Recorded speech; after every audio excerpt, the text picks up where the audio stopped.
Hello, you lovely people. Yes, I'm late today. Yes. Well, actually, I just noticed I'm on time. But as you can see, I'm quite scruffy, so unshaven at all. So there's no, as you can see, a bit of hair growth there. So completely this old fella's a bit unshaven. The hair's all scruffy and all that. Been running around like a goose for the last 10 minutes, trying to get myself, I don't look too bad coming direct out of bed. But anyway, good morning to you lovely people. Anyway, we'll get on with it. You've probably noticed, I'll just share this quickly. Just a few housekeeping things for the day.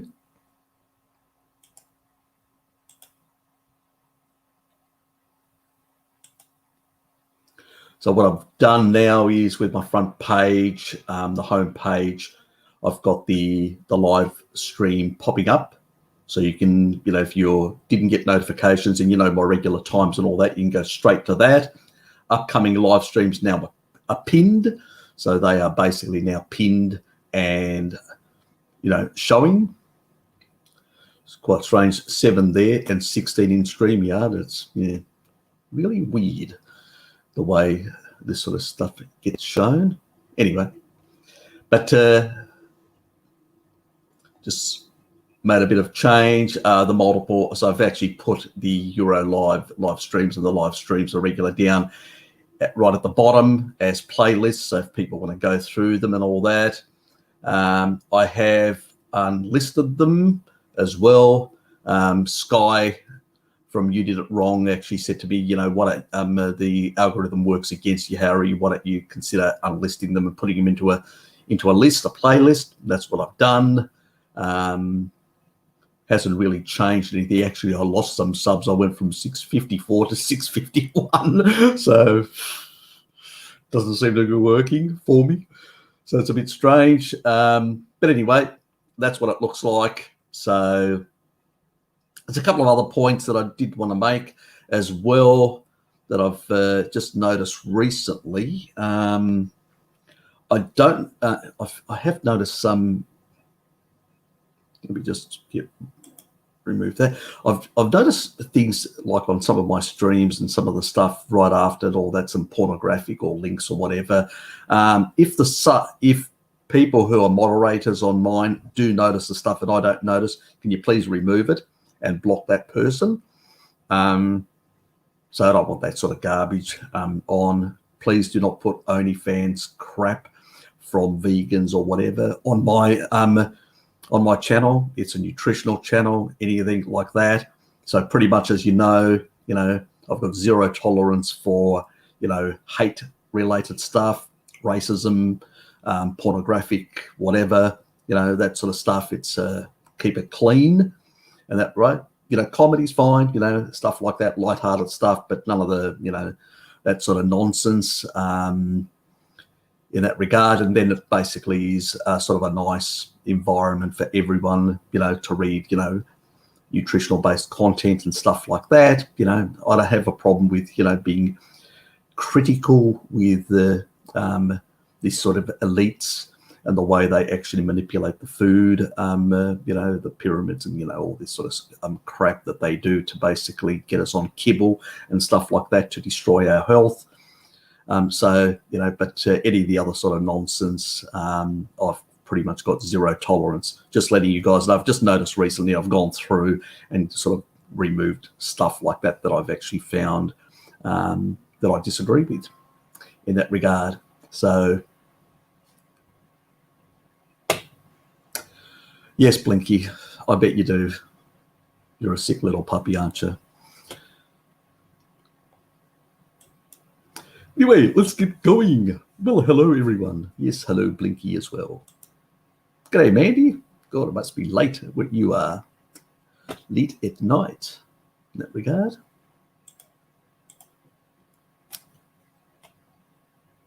Yeah, me running late. trying to get out of bed.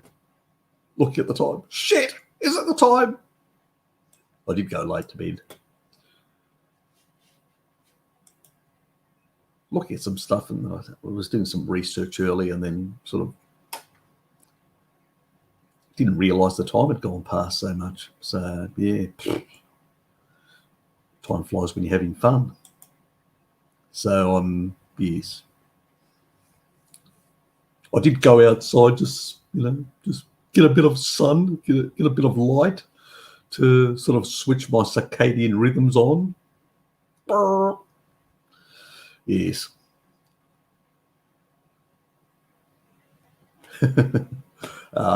Yes. I have the same feelings myself. Yes, Northern Hemisphere, definitely cold at this part of the year, especially in the British Isles, Mandy. Yeah. Greece has been a bit of a mixed bag. They've had some really strange weather on some parts, but they usually do get that periodically. It has happened in the past. It's not something new, but there was a bit of issues around the place. A mate of mine was actually up north in New South Wales. He left and then he came back and he sort of went and he got flooded out. Nearly did get out of northern New South Wales, so it was that bad. So it was a bit unlucky, but he had to go and see the future in-laws for his daughter. So yes. Anyway, let's move on.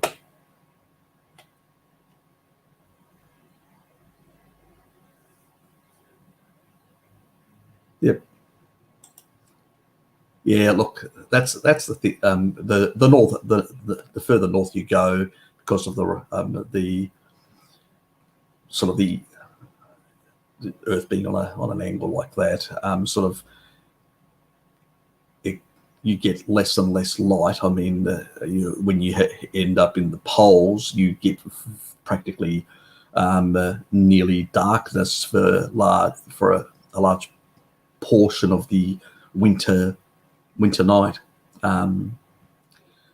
Being quite south, like in Tasmania, or if you in the southern parts, the tips like in South Africa or Argentina or Chile, in those parts as well, in this time of the year, it will basically be really, the light will be out for some time. I mean, we don't see darkness here now until it's about 10ish, and so that's the problem, because you sort of sit around, it's still light outside, and you just sort of do things, and you're still in those winter habits, because we're sort of, unfortunately, I have a tendency of basically being a bit of a night owl. I do have the genetics for it. So yes, had to get up very, very early on Thursday, because I had to go up north to Lonnie, or Launceston for other people. We call it Lonnie. We truncate everything. It's an Australian thing. So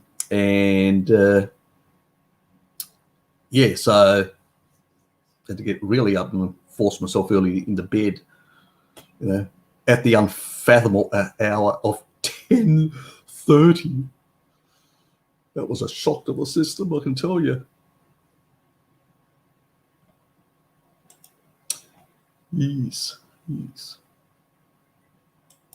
Oh, we've had some good weather here as well. So it hasn't been too bad. But it's been it's sort of that transition into proper summer, so it's sort of thing.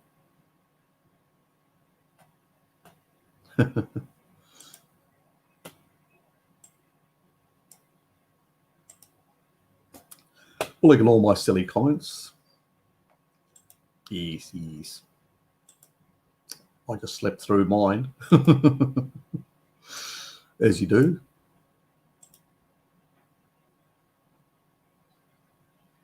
Yeah, that's why I've pinned. That's why I've actually pinned this stuff now on there, so people can actually see the exact times, all the information. Because in the past, within the actual video, when you went to the video part tab, it would actually show and then it automatically sort of, you could actually pick it and bring it up and you know, have it active. But unfortunately, yeah,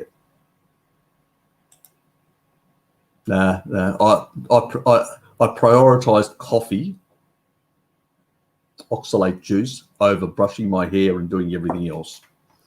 I had to, you know, I just went for a quick leak, and pretty much while I was going into the bathroom for a quick leak in the toilet, so to speak, then pretty much I was actually boiling some water. So I was, you know, it was all go, go, go. Shit, it's late. And then on top of that, StreamYard decided to reset all my settings. So I had to type in all my name, reset all my video, my audio, the whole lot. How crazy is that? And I'm going, what the, you know, what the fuck?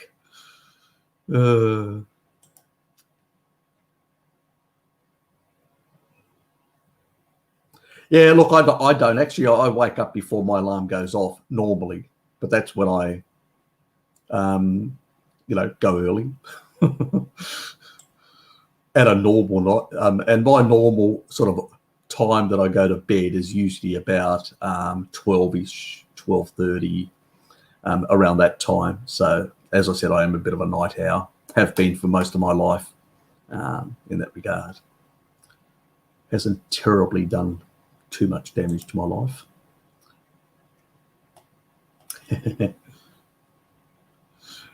Yes, I know you people love to chat amongst yourselves. Chatterboxes. G'day, Jude. And Dylan. G'day, mate. And my dear, oops, Mandy, and my dear friend T2. Nurse, keep him and T1 under control, please. Lucas, good to see you here, mate.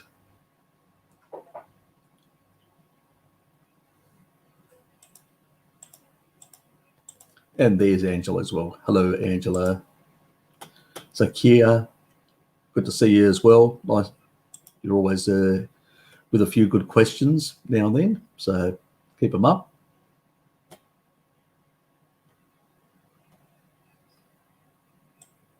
The beard. There's not much. I usually shave it off quite well. You know, Mira doesn't like it.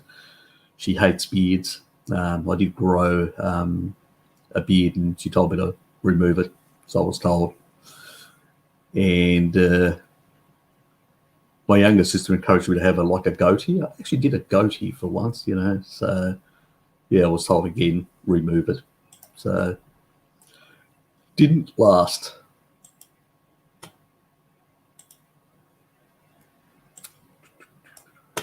G'day, Harriet. Good to see you, mate.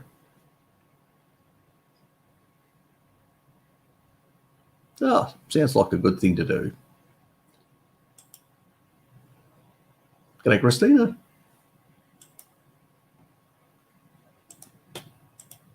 I'll quickly go through here.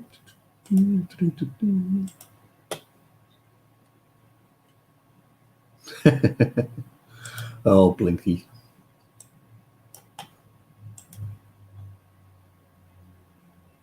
Yes, Blinky needs to be, yes, restrained by someone. Put into a, yeah, by a nurse, put into a ward, medicated.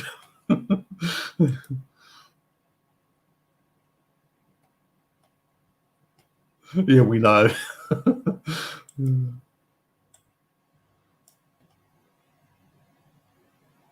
Oh, thanks. Yeah, look, she's Mr. Hunter. She's great. You know, Mary's a really nice lady, and I mean, she went through a sort of her own history of going into plant-based and stuff like that, and realizing, and then going and checking. At least she had the intelligence and the smarts to go and look and find out for herself. You know, just don't take things at face value, which a lot of people do. And especially in the research community, they allow their biases to govern their thinking rather than basically looking at raw, real data and real humans, what they did. And by going there and and seeing these people, how they live and all that.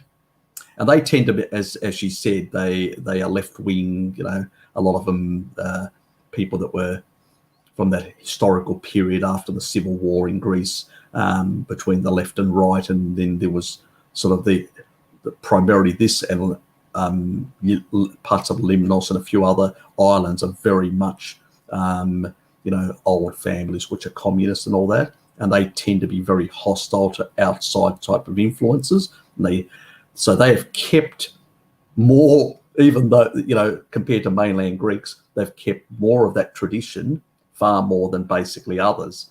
And it's also people on, you know, like that are more religious as well, on some of the islands and stuff like that, hold on to their traditions far more than a lot of people that are more cosmopolitan and all that, like we find in big cities, in particular Athens and all that, you know. So, and you know, she was, you know, she saw this. She saw these grandpas, you know, these old codgers, in, you know, having pork for lunch, you know, pork belly, you know, nearly every day. Because I went through that myself as a youngster. That's what I had, and so she saw that, and that's why when Paul started saying the sort of nonsense about pork and stuff like that, I just couldn't reconcile my own experiences, lived experiences of seeing older people consuming quite a lot of pork, and myself in Greece in the 70s and early 80s, reconcile that lived experience with what he was saying with the rat studies. So just, you know, as I said, you know, you know, we like to be a bit, you know, comical when it comes to those sort of nonsensical stuff, and I think he's lost his way a bit in that regard. You know, I hope he comes back to the community and to sort of jettison some of these so-called hypotheses, and at least he's claimed that they are hypotheses, because he doesn't really have evidence. Let's be honest, you know, rat studies are not evidence. And when we look at these longevity populations, the Okinawan, Sardinians, the Icarian Greeks, we see similar patterns, you know, a consumption of ruminant animals and pork, and not an issue. So, you know, that is the reality. And she's got really good insights. She's a lovely lady, you know, very, very smart. She deals with a lot of intractable sort of conditions as well. I had a bit of a chat with her, and I just asked her generally about, you know, because probably a future video that I'll do with her in regards to some of her own work that she does. She's got her own, she's recently just come into the sort of the YouTube world, where before sort of she's used other social media platforms, and she's with a partner. They've set up some sort of company which they do a lot of nutritional stuff and some health related stuff as well. So she's a really lovely lady, bright, well switched on, and you know, she's jettisoned a lot of those biases. She was able to grow beyond her biases that we all have, you know. And that's a really difficult thing to do when you've got, you know, a certain belief system, to grow beyond it, you know. And so that is much harder, and a lot of people never navigate that properly or well until they have some major health issue, like myself. So she had some issues, but, you know, she was able to navigate it much quicker and better than me. She was I would say, more open-minded to look and investigate far more than I was. So I take my hat off to her in that regard. And she basically she saw what these people actually ate, moved away from the coast inland in a number of parts of the world. And when you do that, when you move away, and that's very similar to Weston A. Price. If you remember, Weston A. Price went to areas where there was access to foods of, as he calls them, of civilization, which is the store, the shop that brings in the flour, the oils, and all that sort of stuff, and went into the hinterland of a number of these countries in Switzerland, both in Europe back then. You could, because there were still villages that still had their traditional foods, and was able to see exactly what they were eating in comparison to people of a similar population group, in one locality and another locality and do a comparison.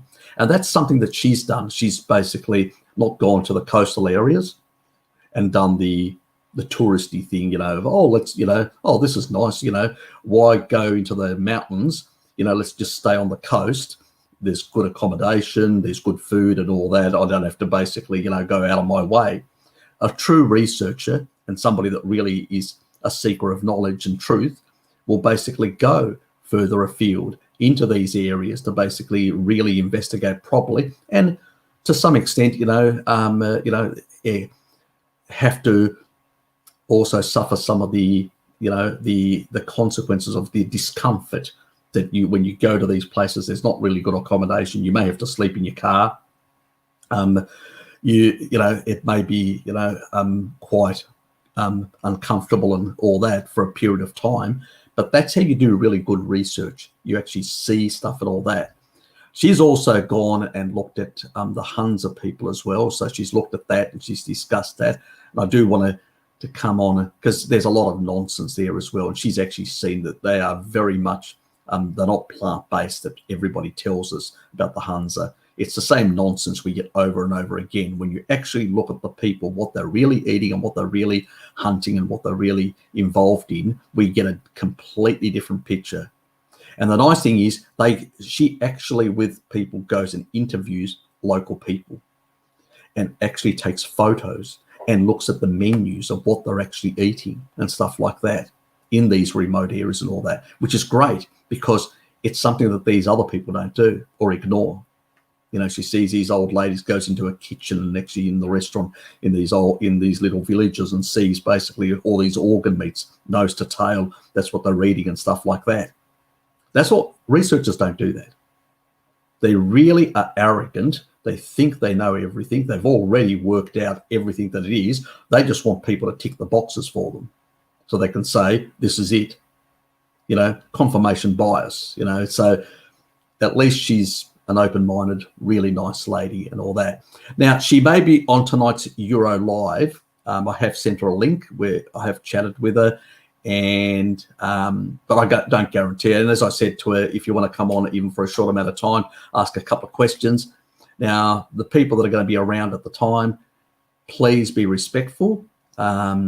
And the other thing is when you want to ask Mary a question, put Mary hyphen and then ask the question so we know it's specifically for her in any regard. Anyway, we'll move on.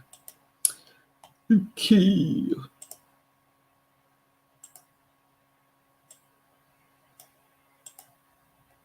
G'day, mate. Good to see you. Hi, Harry. What would you tell someone who has been told they have high cholesterol? I'd just basically tell them, first of all, I'd want to find out what they're actually eating. The second thing, I'd tell them that there's not one study that actually shows a clear, linear, causal inference that high cholesterol causes anything.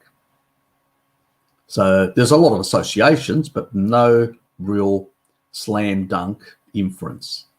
And when we look at the Framingham study, 30 years, this is obviously an epidemiological observational study done, on people in that area for 30 years, those who had the highest cholesterol, let me say that again, the highest cholesterol lived the longest. 93% of people were still alive. Those who had the lowest cholesterol, only 73% were still alive. I know which group I would like to be in, not the low cholesterol one. You're going to have higher all-cause mortality. That's what the best longitudinal observational studies show. Okay. Now, when it comes to high cholesterol, could be a number of reasons. You could be a lean hyperresponder. That means you don't have enough body fat. And when you don't have enough body fat, your body will basically try and get as much energy out in the system. Your adipose tissue is like a fridge. It's basically a temporary storage of fat, of energy. So if you don't have enough, your body is trying to basically get as much out in the system because you don't have enough adipose tissue to support the body. The last thing you want to be doing, and that's why people, when they actually run out of fat, they are very lean, their cholesterol goes really high because, you know, there is so many lipids that are being exported, so many triglycerides, VLDL. The body is trying to get energy everywhere. You know, it's sort of pushing as much energy to keep it in circulation because there's very little on board. That could be one reason. The other thing is the ApoE. So if you've got an ApoE of 4, 4.2, 4.3, in particular 4.3 and 4.4, there is more longer resident you will get a quicker uptake of chylomicron remnants, which means you'll get more of that exported out and into circulation quicker. Where when you've got the others, like the 3 and 2 in particular is very slow, and usually those people will have slightly lower, you know, cholesterol. I mean, even myself, I'm usually in the, you know, the anywhere between the top of the 3 into the low of the 4 millimoles in terms of, you know, it doesn't really, I don't really go that high because of the ApoE type. My, you know, the ApoE, you know, I've got higher HDL, which basically will pass on that ApoE key, and it will actually get into the liver, so get out of circulation quicker. So there can be genetic reasons. So at the end of the day, your genetics will determine where your cholesterol is going to be. And as long as it's not oxidized, and as long as it's not damaged in any way, there's not an issue. And cholesterol, basically, they don't even measure cholesterol. So that's just nonsensical. They measure lipoproteins. That's what they're measuring, LDL. LDL is a lipoprotein. You know, yes, it has some cholesterol in it. Yes, and even at the actual bilayers that surround the actual lipoprotein, what is it? You're basically looking at cholesterol, fats, of, you know, proteins, glycans, the little sugar molecules on it to create the pericellular matrix, you know, so things don't stick, you know, that sort of stuff. So, you know, what are we talking about? You know, so basically they're not even measuring the right thing. Cholesterol is cholesterol. Cholesterol is neither good or bad.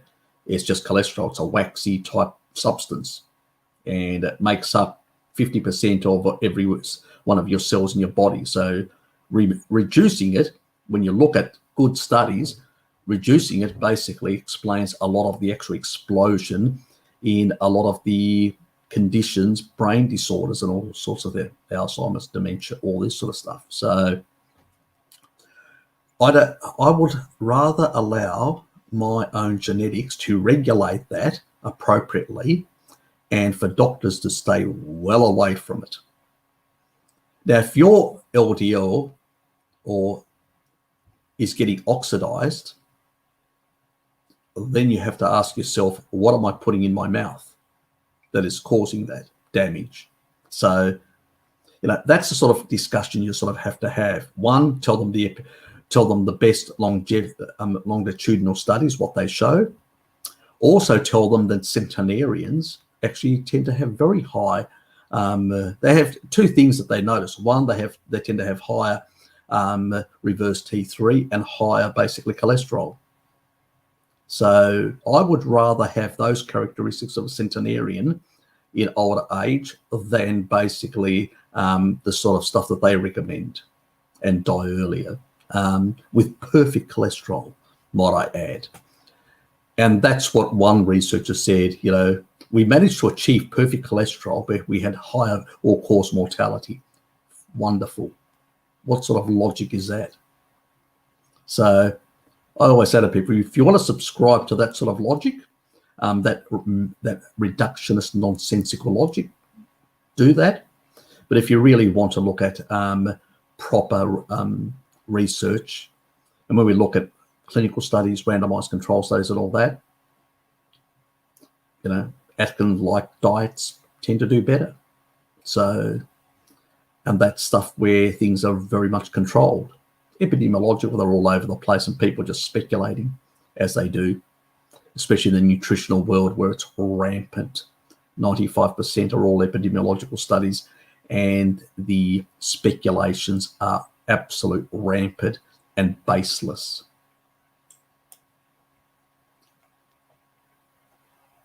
I'm glad it did. I was hoping it would do other things for you as well, but anyway, we can't hope for miracles now, can we? Oh, thanks, T2. Thanks, T2. Yes, I think the other person had something to do with it as well. She was a very, yes. We were able to have a really nice, flowy type chat between us, which was really good, actually. I've had interactions with, with other people, and I've never had that sort of really nice, friendly flow that I've had with Mary. It was, quite interesting. I really enjoyed it. It was my first chat with anyone that I really just flowed beautifully. So, yeah. Thanks, Tita. What's Christine asking? Dark here, but warm enough for a walk. Ah, that's the key thing. That's the key thing. I sunbathe for 1 hour. Sounds good, Lukey. Sounds good. Got an extra tan now. That's a struggle for me. I used to have a beautiful tan when I was as a youngster in Greece, but then again, I used to ride around on my bicycle just with shorts on and nothing else. But it was, we're talking about, it was in summer, it was in the 40 range, dry 40 range. So yeah, very different. But Tasmania, it's really only in summer. You get a bit of strong UV, and then it sort of really drops off for most of the year. So it's really hard. I get a slight tan when I go to, Southeast Asia for a month in the middle of winter, but it doesn't last. It's really hard to put on a tan in Tasmania, I can tell you. That's the only thing that's annoying. Well, there's a few other things, but that's one of them. I'm glad it is. You guys didn't get flooded, did you?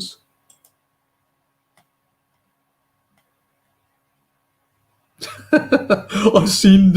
Oh, now go and do so many Hail Marys and whatever else. Whip yourself and, whatever, you do. Oh, God. No, we carnivores are not like the vegans, remember, Christina? We all have a few indiscretions and stuff like that. So, yes. And that's just, as long as the majority of what we do is clean, that's the key thing. I mean, coffee, that's a plant-based, beverage. It's not carnivore in a sense. The milk is, but, stuff like that. So, but we're not going to get too wound up. The biggest problem with if you consume quite a bit of those sort of nuts, there are two downsides. One is oxalate, and the other one is binding a lot of minerals. And if you combine them with other foods, you can lose a lot of the minerals that you would have got otherwise. So that's the downside. But once isn't going to cause a lot of, it's the regular, if you want to do it on a regular basis every night, consume a lot of nuts. And that's something that I notice a lot of keto people doing. And it's one reason, usually when I see people with like alopecia or a lot of, like hair loss and stuff like that when they're doing keto, I usually ask them two things. Are you doing too many nuts, or are you doing very low protein? It's either one or both, so yeah. And I noticed that myself. I got caught in that trap as well, doing too many damn nuts in my keto days, and and having those effects on me as well. So because it's binding a lot of those minerals, and you need a lot of those minerals as cofactors, so just remember that. Very important for hair: zinc, copper, all these sort of things that we need. Selenium, blah blah blah, goes on and on. So if you actually got putting a lot of these nuts through, you're going to be chelating and not absorbing some of the important nutrition you would get from the animal foods. What to eat to get rid of a cold overnight. Rest is really important, I would say. We don't rest enough. You know, when I get a cold, the way I deal with it is I just rest for I go for a long sleep. And I find that, you know, doing a 12-hour sleep or whatever, just forcing myself just to, you know, snuggle up and, you know, and go for it does actually really help in that regard. There are other compounds you can take. I mean, I also have a thing that my father, which Mary talked about, you know, the mountain tea. I usually have some of that as well, which seems to help. I have had a cold in the past, and I've actually gone and used these cold in the past, like day and night tablets, and they've got like a pseudoephedrine type thing, and I can tell you that really clears you out really fast. So that's another thing, but that's sort of a manufactured thing. It does have other side effects, so in that regard. But really, a strong immune system is ultimately what will do it. There's not a lot of things you can really take. I mean, a lot of people talk about if you're on a carnivore diet and you take a lot of vitamin C, you may end up with a lot of oxalate, but it can help. I would rather keep it moderate because it will be used up and it will be recycled with glutathione, because when you're in a more ketotic or low carb state, your glutathione tends to be higher. So it will tend to recycle that. So a sort of a lower dose, like from lemon juice, that can help, things like that. If it's, you know, depending on if it's sort of your mucosal layers, sort of respiratory, vitamin D and zinc. So like a zinc lozenge, stuff like that, you know, can help as well with some sort of ionophore to basically, you know, so that's the sort of stuff. I mean, I've got quinine, and I'll basically take a bit of that, and basically one of the lozenges, sort of a couple of those before I go to bed, and it usually helps, you know. So, and the vitamin D, if you've had it, don't take vitamin D at night because it does suppress melatonin, so you won't sleep well. But if you take it earlier, you basically will get, you know, helping those tight junctions in your mucosal layers. So your mucosal layers, your ears, nose, mouth, basically your, whether it's your vagina in a sense and your anus, all those sort of have got mucosal layers that protect you from things coming in, and vitamin D tends to close those junctions tighter, you know. So if it was specific, I would definitely earlier in the day, I always take a high dose, you know, vitamin D and zinc, and pretty much try and get as much rest as possible. So that's what I do, and it sort of clears it out pretty fast. The next day I'm fine. I can't think of anything else. You know, things like the teas sort of help soothe the throat. There are even, I've got Manuka honey, which I don't consume in that way, but I do put a bit in the actual, once the water in the beverage of the cools down a bit, I let it cool down a bit, and then I put the honey in, and that has some antimicrobial properties especially for the oral area. So that's the sort of stuff. The other thing also is I do gargle salt water. Salt water also is protective, you know, for the mouth. So yes, so in that regard. Anyway, that's all the only stuff I can think of. I hope that, you know, helps. Try it out. Let me know how it went. Nothing like sunbaking. Sunbaking. Oh, God. You dirty, dirty, dirty. He's bad, isn't he? You know, can't control him. 8 degrees here. Bloody hell. Finally been in vacation mode. Nice. Like to hear about high cholesterol as well. Yep. Yeah. I probably should do some sort of. Bart's done a lot of videos on it, and now that he's actually trying to think now. I did check his library site. I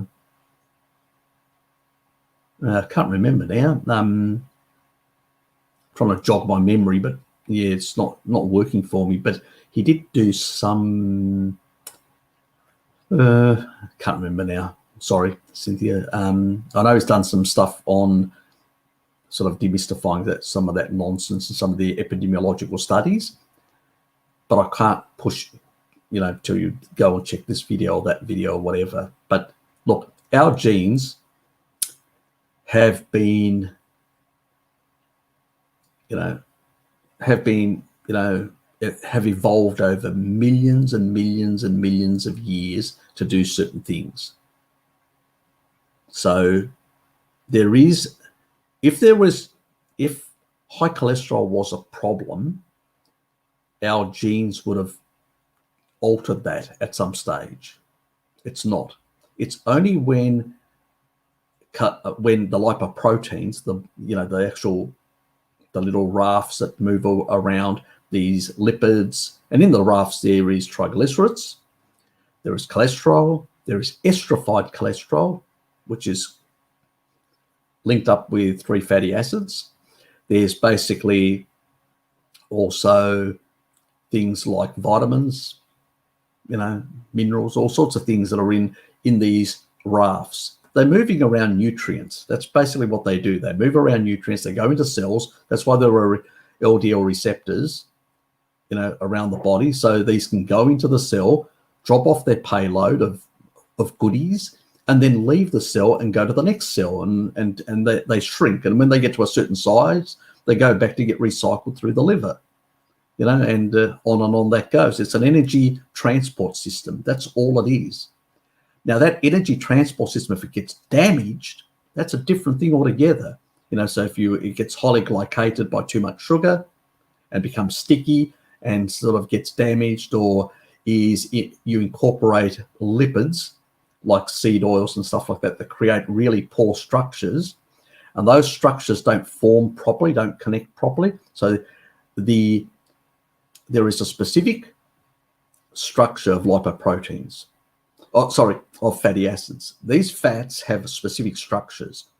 If that structure gets altered in any way because you've put it through an industrial process, when you link up these things in the actual the bilayers of your cells walls, these linkages won't basically communicate properly.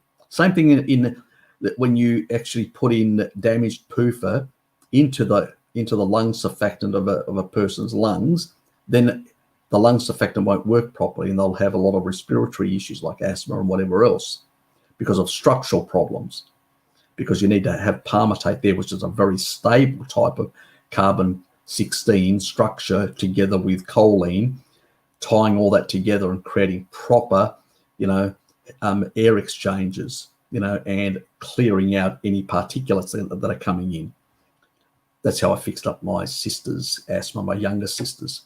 But when it comes to basically, these layers, if they're damaged, then basically you can't actually create this proper, ability to move through without sticking onto things. So we do that by eating too much inappropriate foods that we wouldn't naturally find in nature. You would not find highly glycating sugar in nature. You would not basically find industrial seed oils in nature to incorporate and actually have cell membranes that don't communicate properly with themselves.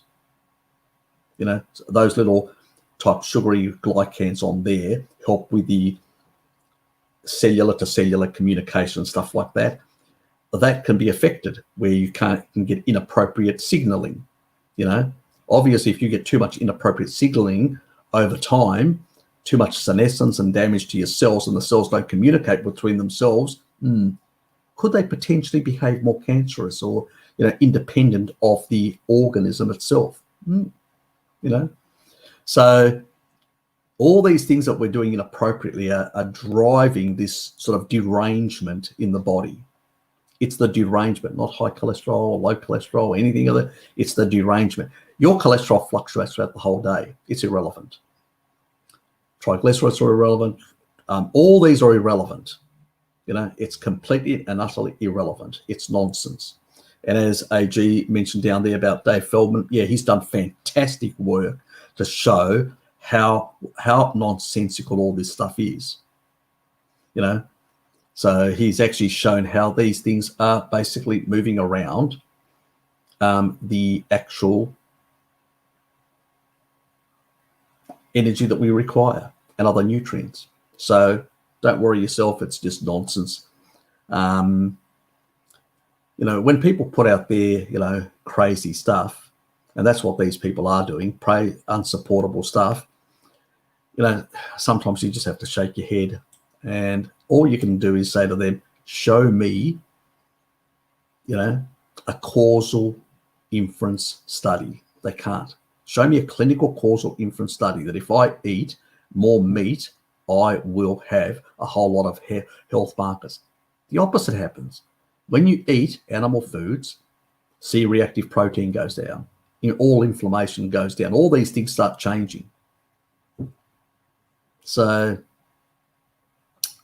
yes, it doesn't look good for them. And that's why they avoid doing these sort of clinical studies and stuff like that, because it doesn't support their narrative. But nonsensical epidemiological on people who are on a sad diet, eating some meat and a lot of toxins with that meat, they are better suited for their narrative. And that's what they use, unfortunately. And that's how the propaganda is perpetuated. What do you think of UV bulbs? I got myself used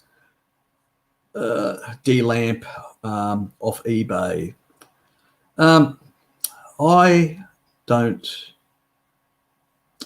Look,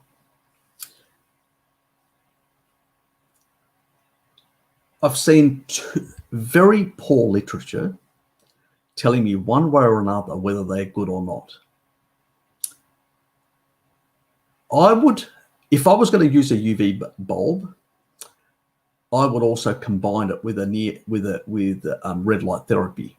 Why? Because there is a red light part of the spectrum that comes through. You mean when you're out in the sun, you're getting UVA and UVB, and early in the morning you're getting more UVA and those sort of near infrared type, those sort of redder type shift frequencies. So I think the body needs those because we know that they're very therapeutic for the body. And so I tend to think that basically if you're going to use UV, it should be smack in the middle of the day, like at lunchtime, which is when the sun would be at the hottest. I would not be using UVB at night or very early in the morning. It should be used in the middle of the day. So if you're going to be using it, that's when you should be using it.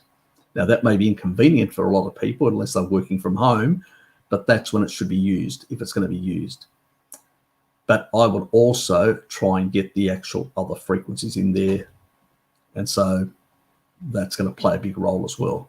So it's, I do prefer getting from the sun rather than from pills.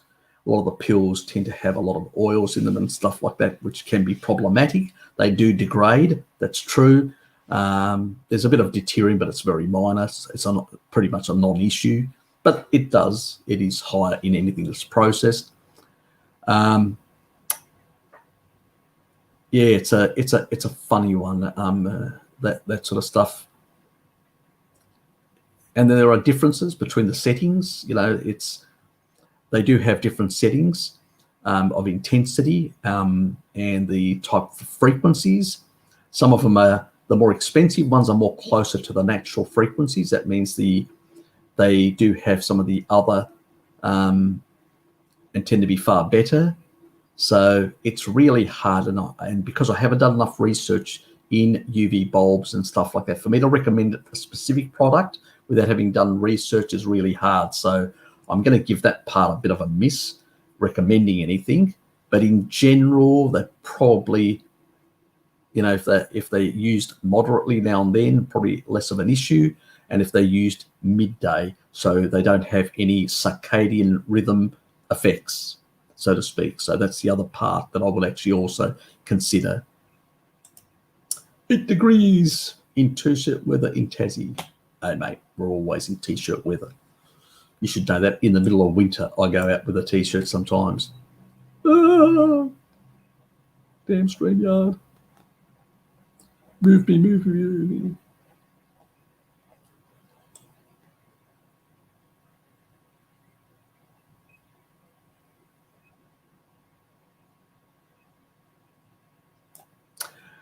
Ah, damn. Well, I probably lost a few questions. Sorry, guys. Stop telling tales, Blinky. Pattern sell for T1. Yes, definitely.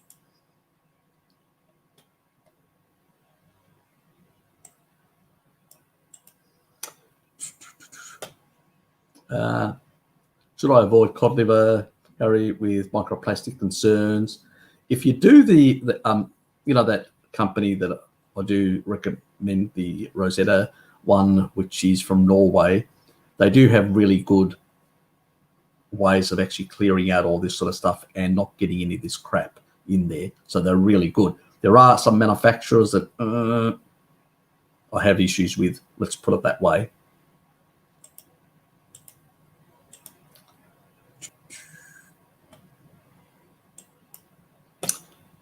All vitamin K, vitamin in Ireland, K7. Any suggestions for K4? Think ahead. Chris Mustard suggested diet of 80% beef and 20% chicken legs would provide 200 milligrams. What do you think? Yeah, he's probably not too far from the mark. Yeah, chicken legs or dark bird type legs do tend to have higher amount of MK4. So your best source of MK4 are basically things that come from birds, whether it's like emu oil is very high in K2. Livers that come from birds also are much higher. So chicken liver is higher than beef liver. You know, duck, geese. That's why goose liver pate as well, goose, which the French make, is very high in MK4. So I know in Australia, the majority of beef liver patty, you know, pates are made from chicken. That's another good source of MK4. Yeah. So I'd have to agree with him on that. On the bird side of things, it does definitely have more than the ruminant animals. The organ meats of the ruminant animal tends to have more K2, MK4. That is the animal form, and also brie, camembert. They're very high in that. So Gouda cheese, some of the other some of the Swiss cheeses are very high in MK4 as well. Yeah, there's a couple of those. So you've got the dairy option. You've got the sort of, g'day Tuesday, good to see you there. Thanks. Yeah, thanks Tuesday. Yeah, appreciate it. Yeah, so in that regard, that's probably the only things that I can actually think of.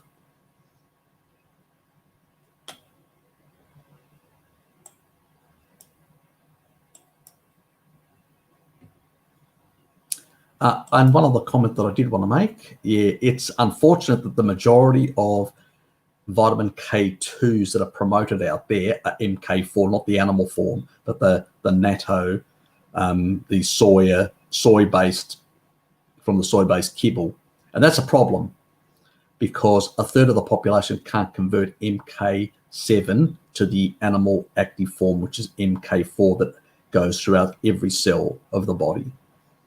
And the other 2/3 have got varied levels of conversion from the other menaquinones to MK4, which is the animal form which we need. So get it from animal foods. And if you've got like cardiovascular type things like that, you need to decalcify, be on a low inflammatory diet, and then you can take a high dose. Do not take a high dose without being on a low inflammatory diet, because you're trying to pull out calcification and also, you know, do a bit of fasting, intermittent fasting and stuff like that to be able to clear out cellular debris as you're doing both those tasks together as part of a sort of a decalcification protocol. Anyway, let's move on. I bet you would, you dirty Blinky. Exactly, she definitely is too classy for T1. Yes, he was over there on her channel sucking up, you know, like a whore on heat. You know, he's, oh God, he's a real whore man. 2020, the year of the rat. Blinky? It was Blinky's year.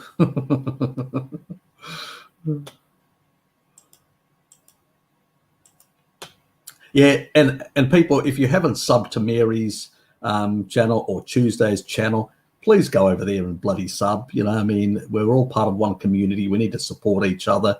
So go out there and support each other. It only takes one click. That's all it takes, you know, to support us. You know, we do content. We come up.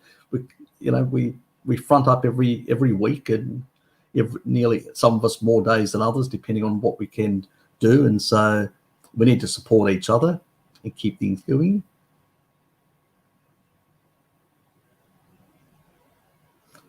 Oh, is that true, Blinky? You got to her first. God, poor woman. What unsavory things did you tell her? Frankie was saying he was lightheaded after giving blood, thinking he extracted too much iron. It's either too much or too little with him. I don't know. Yes. I'm not even going to comment because, you know, I mean, you can't comment on those things. Everybody's different. Everybody's at a different point in their own journey. So I usually just comment on hard science. So if somebody makes a comment that just doesn't stand, I'll criticize it. But what somebody does, unless you know underlying details, what they're actually really eating when they're not on camera, how they're actually living their lives truly, what other pathogens are in their environment, what are their genetic predispositions and all this sort of stuff, unless you know details, you really can't assess anyone. It's fraught with too much danger in that regard. And I don't do it, you know, neither for Frankie or Paul or anyone. I don't make those assumptions or whatever. I just don't, you know. I will criticize them on the points that they make when they say this or that or whatever. I'll say, well, I've got lived experiences and I've got science that I can look at that's really good, high quality, that shows something completely different. So your hypothesis can't be right. You know, that's how I argue my points. It's not a personal attack against anyone, including Paul. It's basically a criticism on, you know, the honey thing, because it's not something that is naturally available all year round. And it's not something in those sort of levels that people should be consuming because of the high glycating factor. You know, so, and I don't see it amongst any longevity populations consuming those levels. And he, you know, even if somebody says, well, the Huns consume it seasonally, and so if they consume it seasonally, it doesn't do them too much damage, but I don't see great longevity amongst the Hunza. So, you know, They may be robust compared to people on a sad diet, but I don't see longevity. So is that highly glycating effect creating greater senescence quicker and naturally, limiting their lifespan? Potentially. Don't know. There could be other pathogens as well, as we know, sort of parasitic things that can actually have an effect and reducing people's lifespans. There's a lot of things. It's a complicated picture, and that's why I'm always cautious with a lot of research where it's too narrowly based and can miss a lot of things.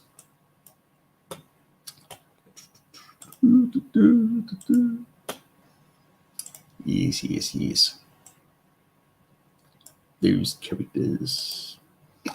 I think you mentioned pantothenic acid and storage mechanisms to Mary interview. Yep, I've actually done a video with Bart showing the research.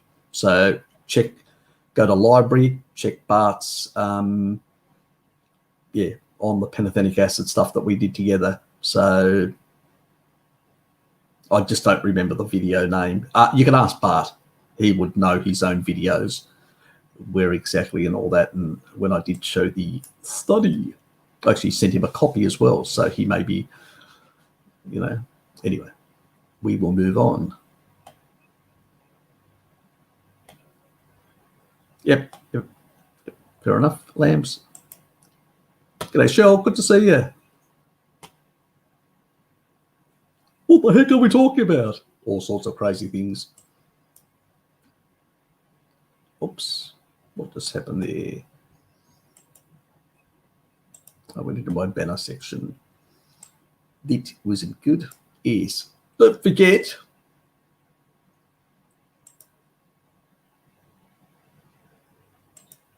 Don't forget, people, to please like, share, and subscribe. Please. I will love you for it. At least. Somebody will. So will Blinky.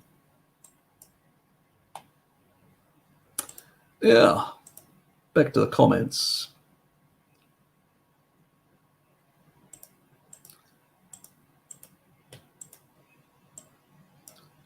We will flew through these because I just noticed StreamYard just popped up. And I don't want them to basically. Is there anything else I should remember when upping my vitamin D on a carny? I bought 10,000 IUs. I want to do right since I basically live in a dark sack for 6 months. Yeah. Midday, remember, always midday. When you take vitamin D, it always has to be at midday. Always. When you've got the majority of the light of the day in that midday period, that's when you take it, basically. Yeah. So just remember that. Always at midday, all that. So it's... The other thing that really important that most people don't realize is I will be doing a video on some of the receptors which have to do with cancer as well, and some of the growth pathways that vitamin D inhibits. Very important. It does work synergistically together with MK4 and retinol, depending on the pathway. So it depends, but vitamin D is really important, guys. I can't stress it enough. And I think to a large extent, a lot of the autoimmunity, a lot of some of the stuff that's driving cancer as well, and many other things in our modern world, has a lot to do with we consumed seed oils, we incorporated those nasty oils into our skin, we became more vulnerable at getting burnt, where our ancestors didn't have that problem. And as a consequence, because also we reduced the amount of retinol, MK4 from our diet, because we consumed less organ meats. Back in the 60s and 50s and earlier, people consumed a lot nose to tail, a lot of stuff. Even people that ate carbs did a general diet. They did consume more organ meats. They did get more fat dairy in, which has a lot of these fat-soluble vitamins. And as a consequence, they had better regulation of their collagen-degrading enzymes and better skin health. They also consumed a lot of lard. They cooked in lard. They used a lot of pig's fat and stuff like that. That also has high niacin, and niacin is really important also for your skin. So when you basically don't give your body the nutrients that it requires, your skin becomes more vulnerable. So what was then the doctor said, oh, let's just slap on some shit on it, some toxic shit on our skin to protect it from the sun. No, not eat the species appropriate foods. No, just slap on shit. And then they made us vitamin D deficient. And as a consequence of making us vitamin D deficient, which is endemic now around the place, we have a lot of health problems, prostate cancers, breast cancers, all these cancers have gone through the roof because of low vitamin D. Vitamin D goes into these receptors, which I will do a video. There's a coming videos that I'll be doing next year. These things are on my bucket list of things to do. But I can tell you one thing, they are very important in cell differentiation, in suppressing that, and growth, especially in the prostate. You have really good levels, your prostate will start shrinking. So, it is, things can basically improve on that front. So, very important. We do not neglect getting vitamin D and retinol and MK4. These fat-soluble vitamins and the B vitamins are also important as well. Anyway, there'll be more on the B vitamins and more on the synergistic relationship between B vitamins, gut microbiome, and how they all work together. They do work very interesting together. So what kind of stuff does retinol do outside of the eye health? A lot. I've discussed this before on a number of occasions. Cell differentiation, your brain health, heart health, lung health, you name it, it everywhere works. Skin health, they don't put it on in cosmetic products for nothing, for no reason, so it helps everywhere.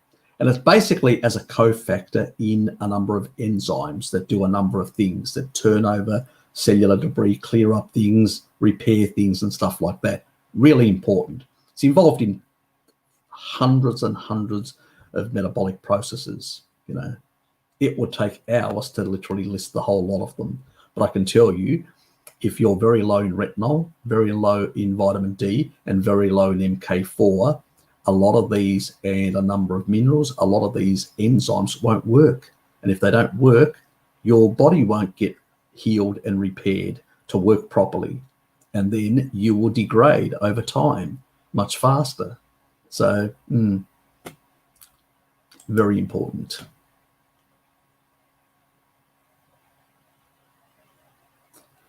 I'm doing something on that, so I'm not going to discuss it right here. That's part of all the other antibiotic stuff and all that. So I don't want to give too much away, but expect something next month. Yeah. Oh, look, really knowledgeable lady. She deals with a lot of intractable type diseases like cancer and a lot of other things. So if people have got intractable things, see, currently what I do is people that have got addictions, because you guys know I don't do consultancies. I very rarely do consultancies for really severe cases. I just don't have the time, guys. You understand that. I hope you do. So when people have like food addiction stuff, I usually say go to Pim. She's really good at food addiction stuff. If people have general type issues, I send them to Bart. And I've been,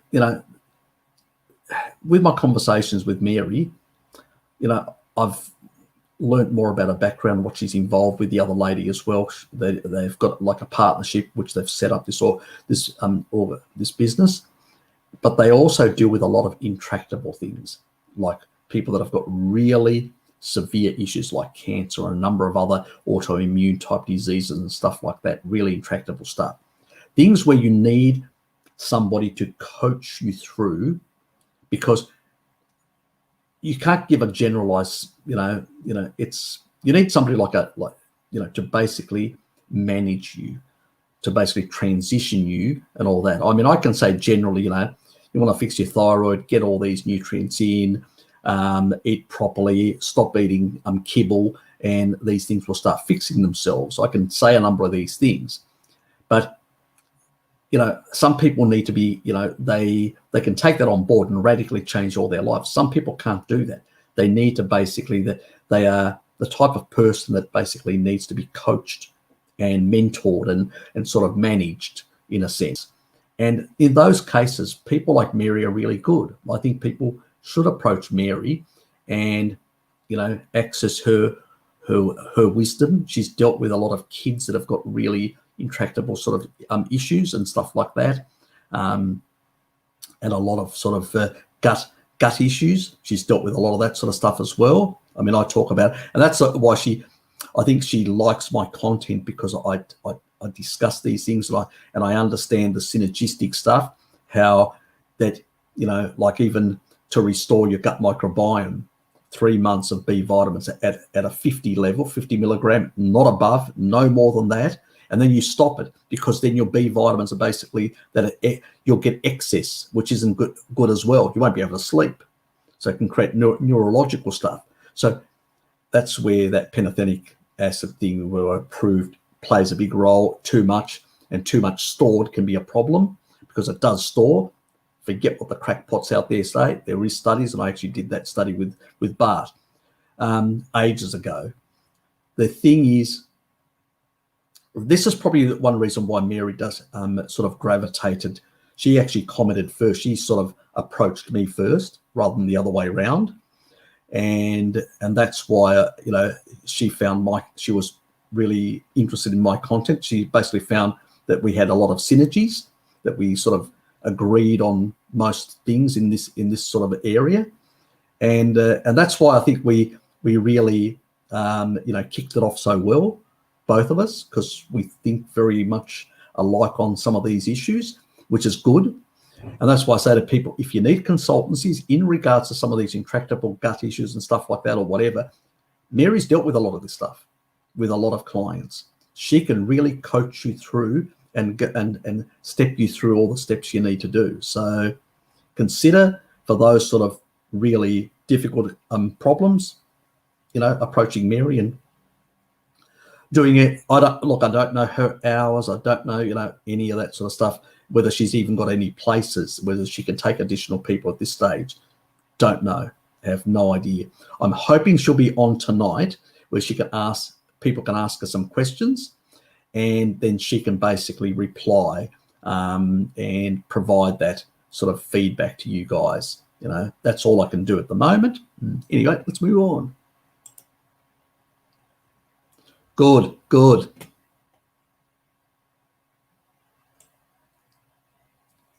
Remember, I could actually put T2 on, you know, like time restricted, where he's basically can't put any comment for a while.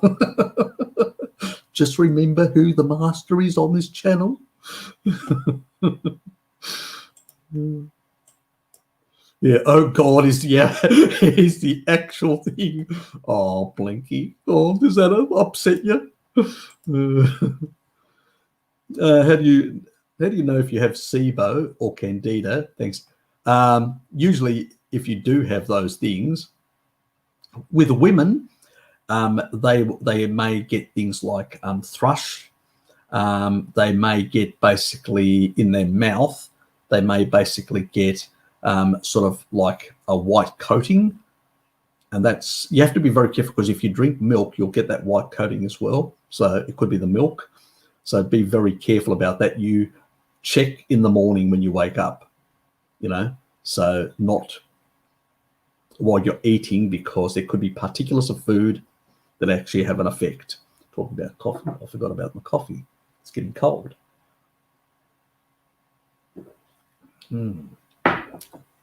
A few more extra oxalates. So there are tests that can be done for SIBO as well.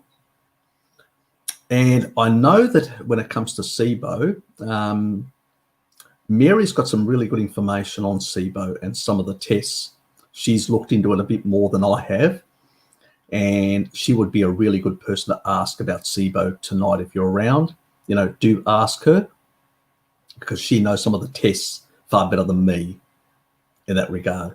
I usually see it as symptoms. So if you've got low stomach acid, you're more than likely to have overgrowth. If you've got a poor oral gut microbiome, yeah, that as well. Because remember, SIBO doesn't just come from the colon necessarily.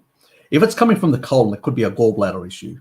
So your gallbladder is not flushing through the small intestine and clearing it out, and it's building up and moving into the small intestine, So that's one issue. So gallbladder type related issues. So these all worked, as I've said, stomach, gallbladder, pancreas, the pancreatic ducts are all interconnected. That whole synergy of those three organs, usually, when you've got basically some discomfort in that area, you feel a bit of pain or whatever. It may not be gallstones, it could be gall sludge. Gall sludge can be cleared out with taurine.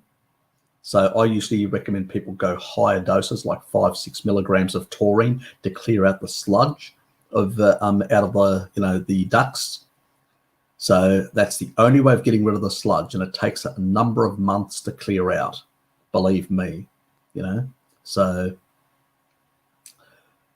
the other thing is, you can, if you feel a bit of discomfort down there, you can always massage it under the rib cage. That's another thing to relieve. That usually can generate headaches, which is another thing. So if you're getting frequent headaches, or on the right side, certain, nerve, around this part of the head, it could be basically related to gallbladder issues, which could be sludge, stones, a number of things. If it's stones and you don't have much sludge, that's you can actually use malic acid to break that down and clear it out. So there's a lot of things, if you basically don't have stones and it's only sludge, malic acid is going to do bugger all for you. You really need taurine to break, to emulsify that and clear it out. So that's one thing. Also, choline plays a big role in exporting fat out. So very important in keeping the whole thing going properly. Sort of, if people have got digestive issues and stuff like that, you may need to basically take hydrochloric acid, like HCl, higher quantities, to basically acidify and kill off the pathogens in your gut. This is where a meat-based diet, sometimes you have to cut out dairy, cut out all these things. We don't want any sugars in there or whatever. We just want meat that generates more hydrochloric acid, plus salt, very important for hydrochloric acid, So basically sodium chloride, the chloride part, just think, the chloride part is the thing that's going to be helping there. So salt your food heavily, eat a steak, and basically use, HCl to basically acidify your stomach, so you can kill off both. Because you can limit both H. pylori just in case, because H. pylori can make it worse. It can grow and basically inhibit acid production in your stomach, which allows then candida and other bacteria to grow even more.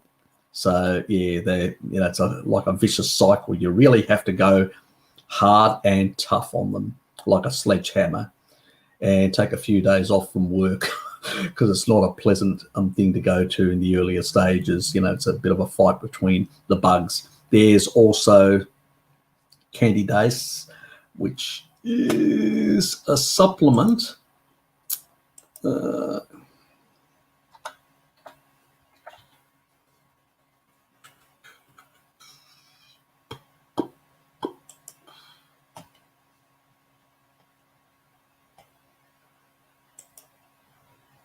Not bad. What's it doing? Don't do that. Don't do that.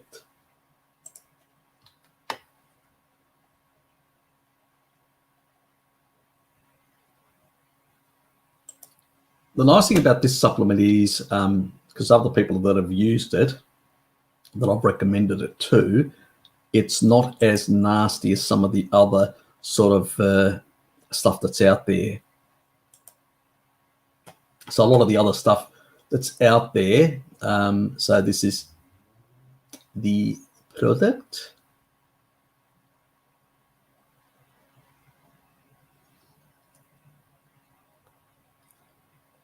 And these are the two important enzyme strains. And they are basically, what they do is they help break down the cell walls of the candida, which is really important. So you break down the cell walls, which is that protective coating, and then it allows the body to basically clear this stuff out much quicker. The other thing is that Reuteri, remember the Reuteri probiotic that I talk about? That also is good to deal with these pathogens as well, with candida as well. So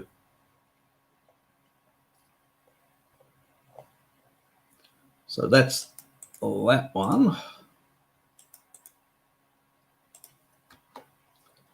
And what's the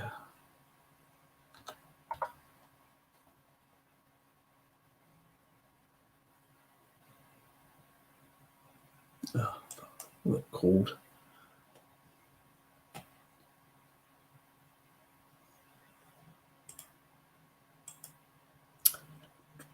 Let me just look it up.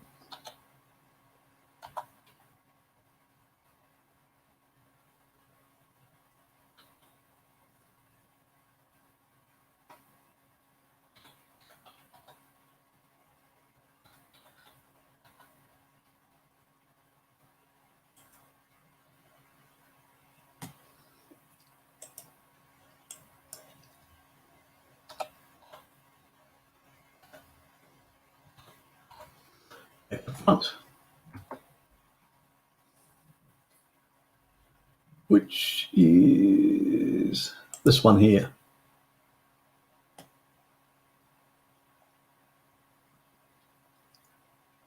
In particular that strain there, the DSM 17938, that is it's 4 times more potent than the other in dealing with those pathogens in that regard. So you can get it from either iHerb or some other place, up to you.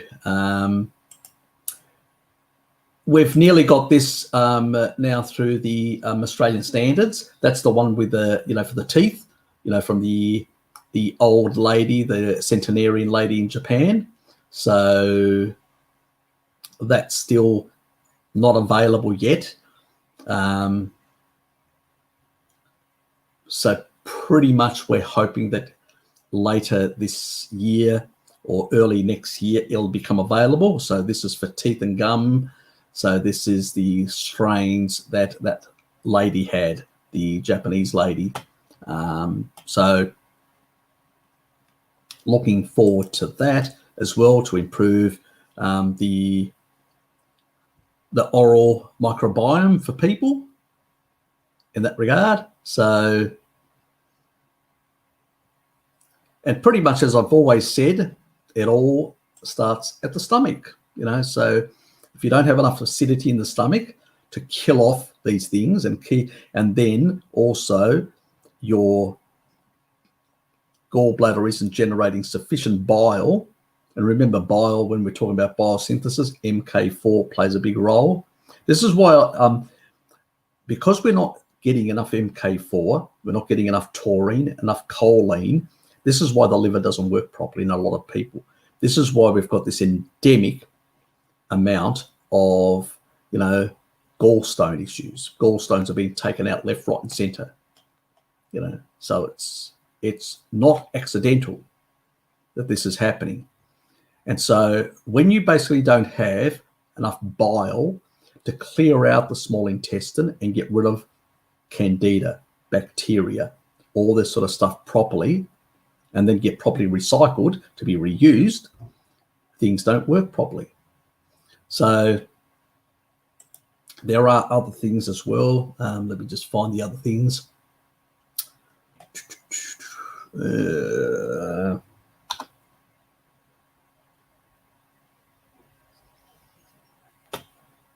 Give me a sec. Need to find it in my little file. Trying to find everything.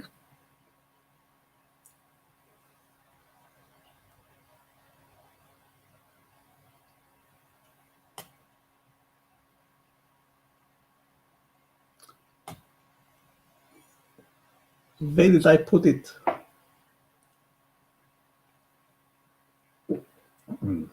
No, making a mess of myself.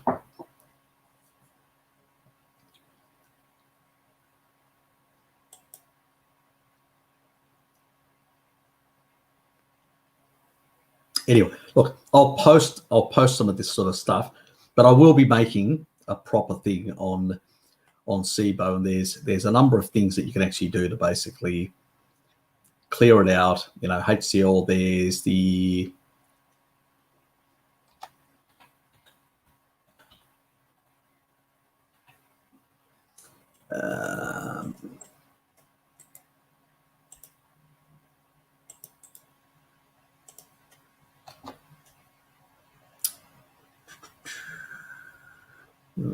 where is that? No,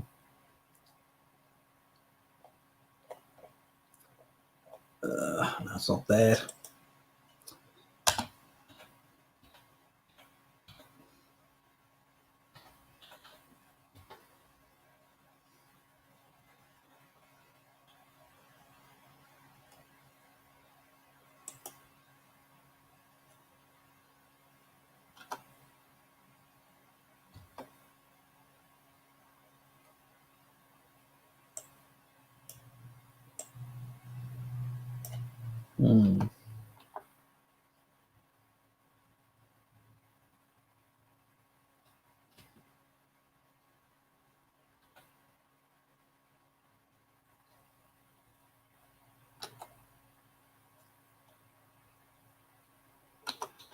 Nope.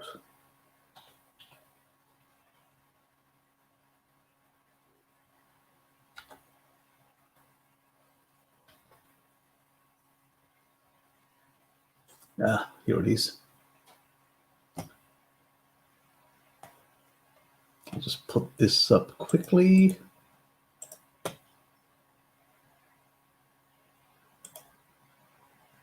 McCullough's got a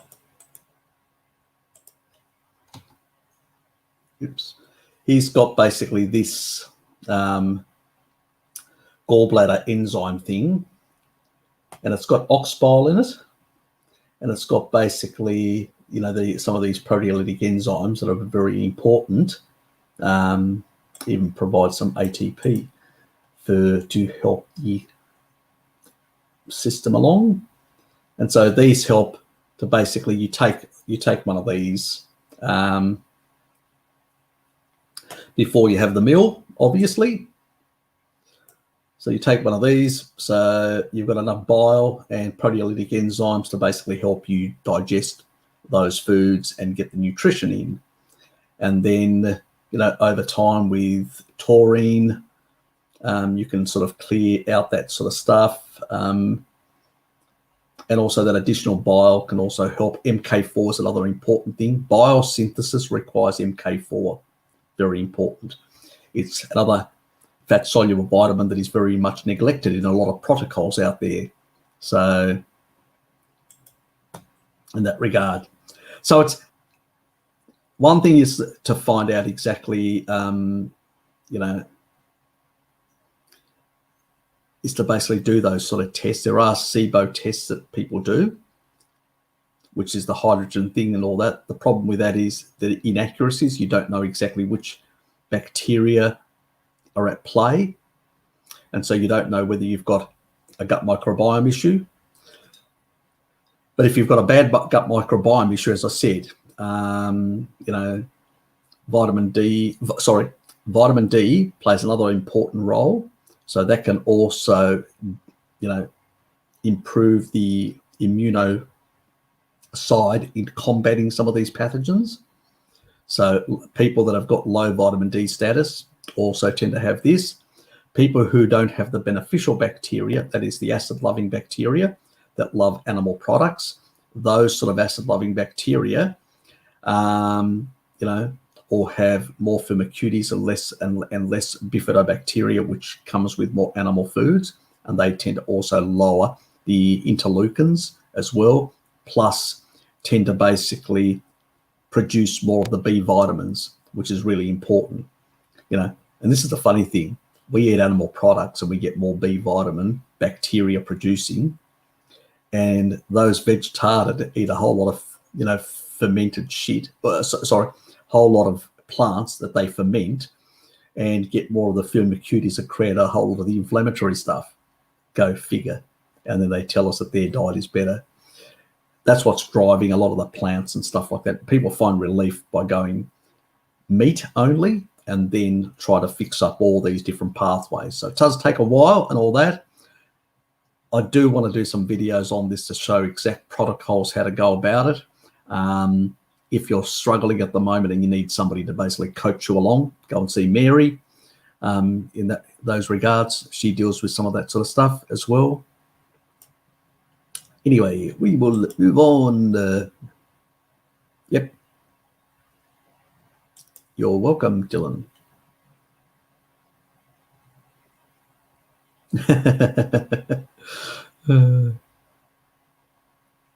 I hope you enjoyed it. Yeah, look, rosemary, really gives it a flavour. It's, I love producing a lot of like liver sticks. Like long, a bit like a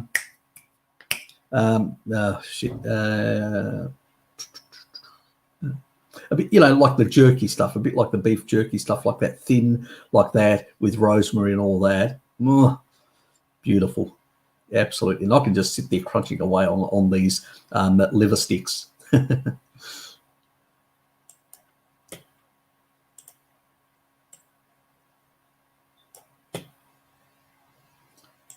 good to see you, Tex, here. It's been a while.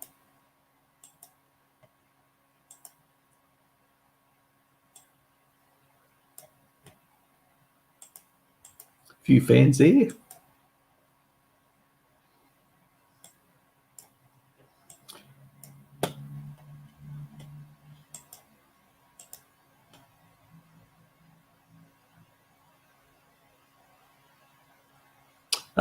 Shit, that amount of snow.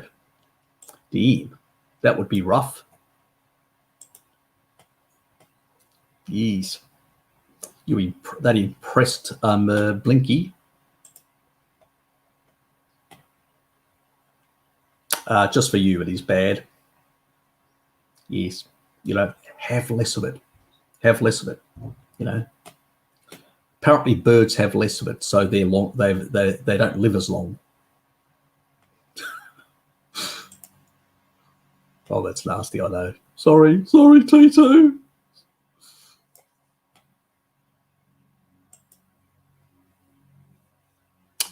Okay, New York, upstate. To the north.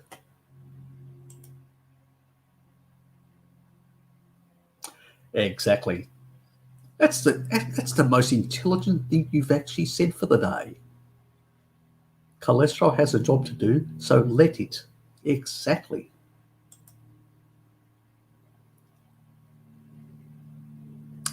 Fish, supplemental. There's different type of supplemental stuff and all that. Eggs have iodine. There are a number of foods. So do not neglect them. Organ meats.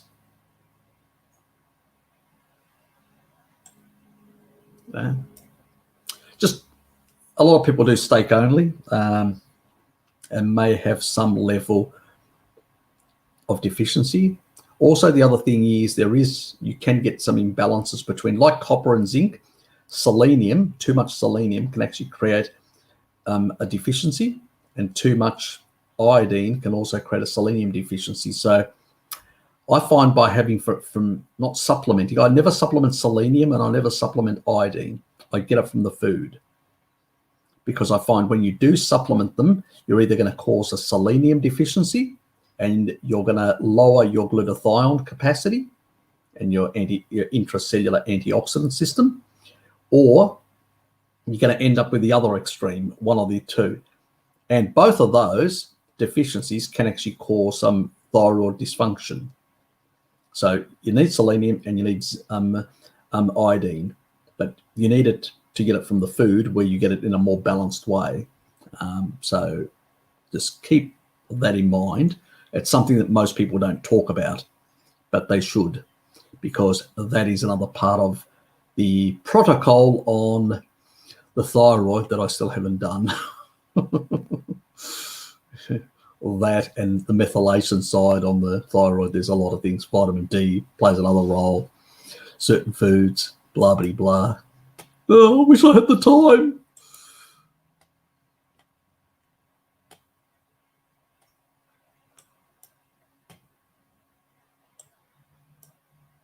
Another fan.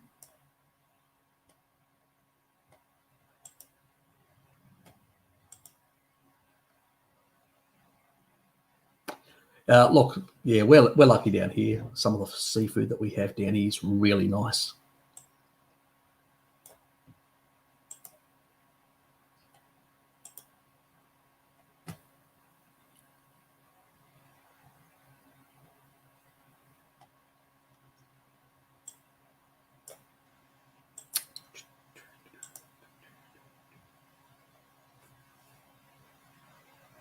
I used to always mix up shell, you know. I always used to say, yeah, because then I got it right about Kitty being in Texas and you being in Ohio. I always used to mix up the two for whatever reason. I don't know why. Yes, that was in the early days. How would I get rid of Candida or SIBO if I already have sufficient stomach acid? Cut out sugar. Yeah, look, I would cut out all that sort of stuff. Then add in the lactobacillus and collagen, try to rebuild it. The thing that actually will rebuild your beneficial gut bacteria is B vitamins. So either foods high in B vitamins or the 3-month protocol that I suggest, which I haven't done the fucking video on, I know, but it's a 50, you know, it has to be like B50 and only 50. So you have to look at the brands. If any of the brands don't have 50, 50, 50, 50, 50, and they have like 50 and then 500 off, that's out of balance. They have to all be 50s. So every single B vitamin has to be in the 50 milligram range. So only get, there are supplements around. I just, off the top of my head, I can't remember the one that I used ages ago. But what B vitamins do is, I might as well tell you, because it'll take a while before I do the actual video. These beneficial bacteria, what they do is they exchange B vitamins. Different ones produce different B vitamins, and they interchange them. That's how they feed each other, and they grow that way, and they become dominant. B vitamins make them dominant. That's why alcohol depletes your B vitamins. Well, alcohol doesn't really help you. So if you've got some of these issues, you have to ditch the alcohol for a while. Sorry, but that's the reality. Anything that actually depletes B vitamins, any action, behavior, or whatever, lifestyle or whatever it is, or things that you do, a lot of sugar tends to do that as well, especially like thiamine gets overused. So B vitamins are important to build your gut microbiome. It takes about 3 months. If you continue these high doses of B vitamins after 3 months, you will start getting really strange over-vitaminosis in B vitamins and won't be able to sleep properly. So 3 months, that is fucking it. Unless for some reason you get a sepsis and you're forced on antibiotics and you have to kill your gut microbiome again, then you may have to do the 3-month protocol again. So yeah, so that's basically it, and that will basically restore those beneficial bacteria that will deal with that. Obviously, if you've got these things, there could be other associated issues, which could also be not enough bile, because bile cleanses the small intestine. And if you don't have enough bile, you're going to get some of these pathogenic bacteria that are going to be building up there. And the other thing is you're going to get also some of this candida overgrowth. The other bugger of a thing is that even when you have some of these beneficial bacteria, they don't, they crowd out candida and some of these things, but they don't eliminate the problem.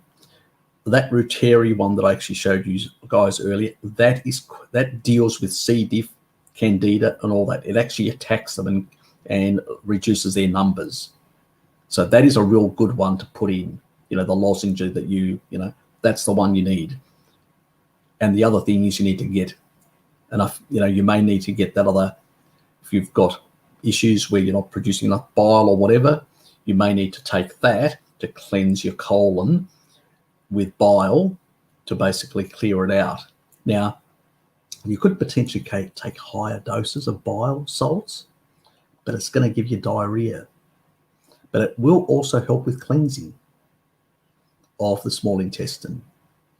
So, stay home if you're going to do that sort of stuff. So there's a lot of things you can do, but if you don't basically fix the gallbladder issue, you don't fix some of these things and they're not working properly, then you can still get overgrowth that comes back. So just keep all that in mind. So,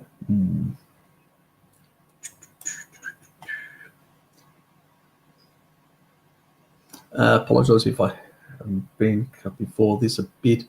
Regime for hypothyroidism, my mother, species appropriate diet, basically, and get the actual if it's in an autoimmune state, very high doses of vitamin D. A lot of these autoimmune issues are very much due to gut microbiome, B vitamin issues. Again, they're all connected. They just manifest in different ways in different people. They're all bloody connected. So 50 milligrams high dose for 3 months, plus high dose vitamin D, 50,000 IUs for a couple of weeks, and then bring it down to 20,000 IUs and all that, and then down to 10,000 IUs, and do that for quite a few months to basically deal with these autoimmune sort of situation.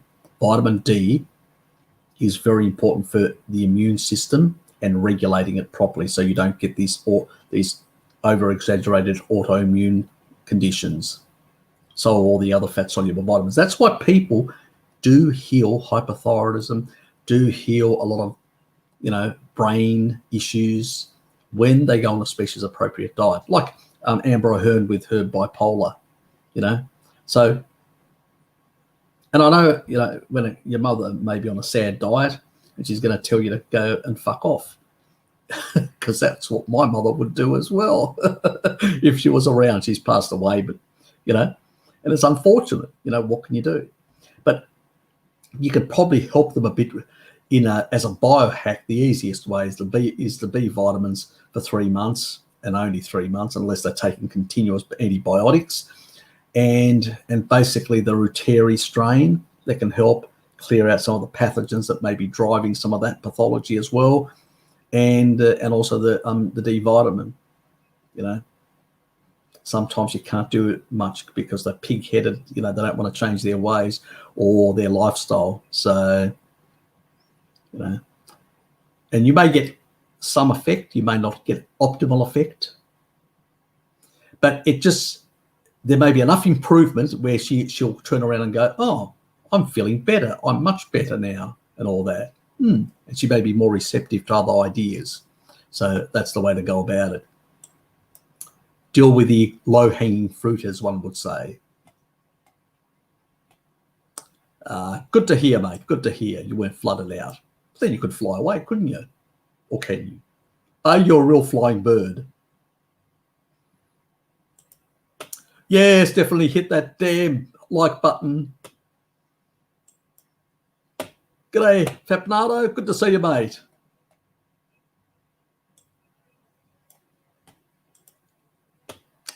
You got a fan there. And another fan.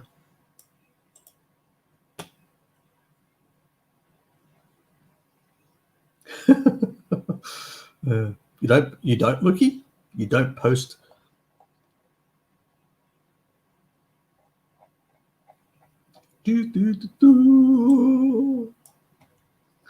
Okay, Harry, before we started domesticating animals and didn't have dairy products,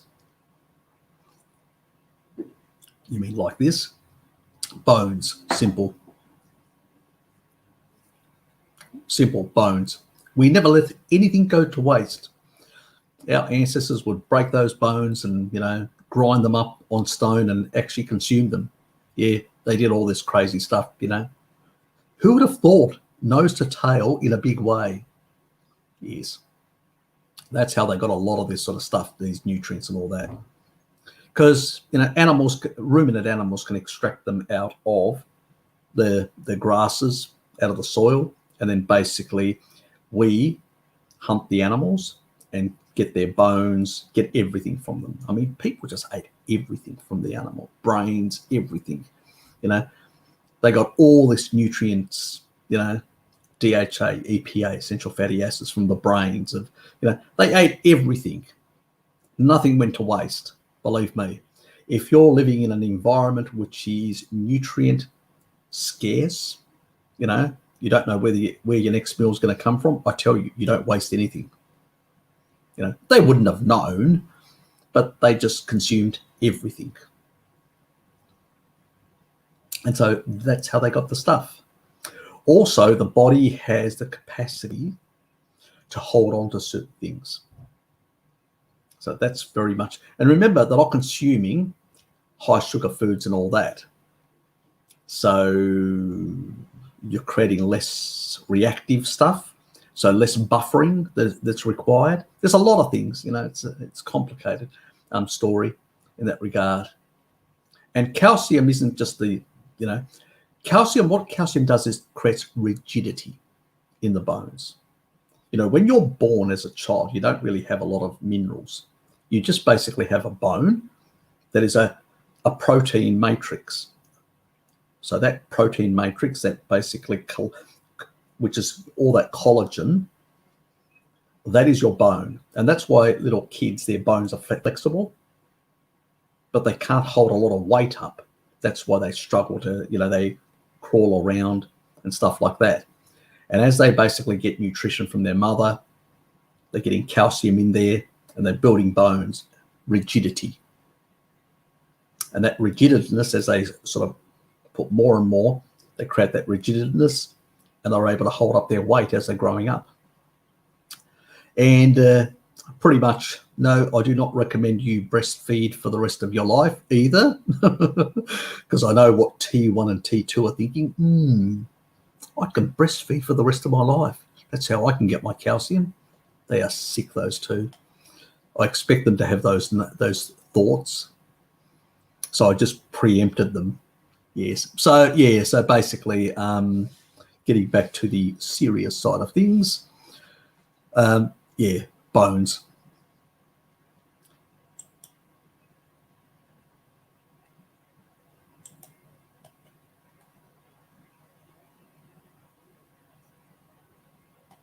Yeah, and meat.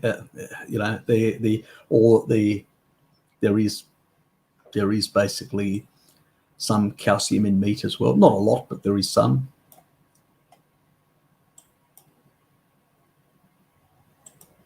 And there's another thing also that the body does. When things are scarce, it can actually sort of conserve and hold on to certain things in a certain way and recycle certain things through the kidneys. So it does have those capacities as well. The body's quite smart.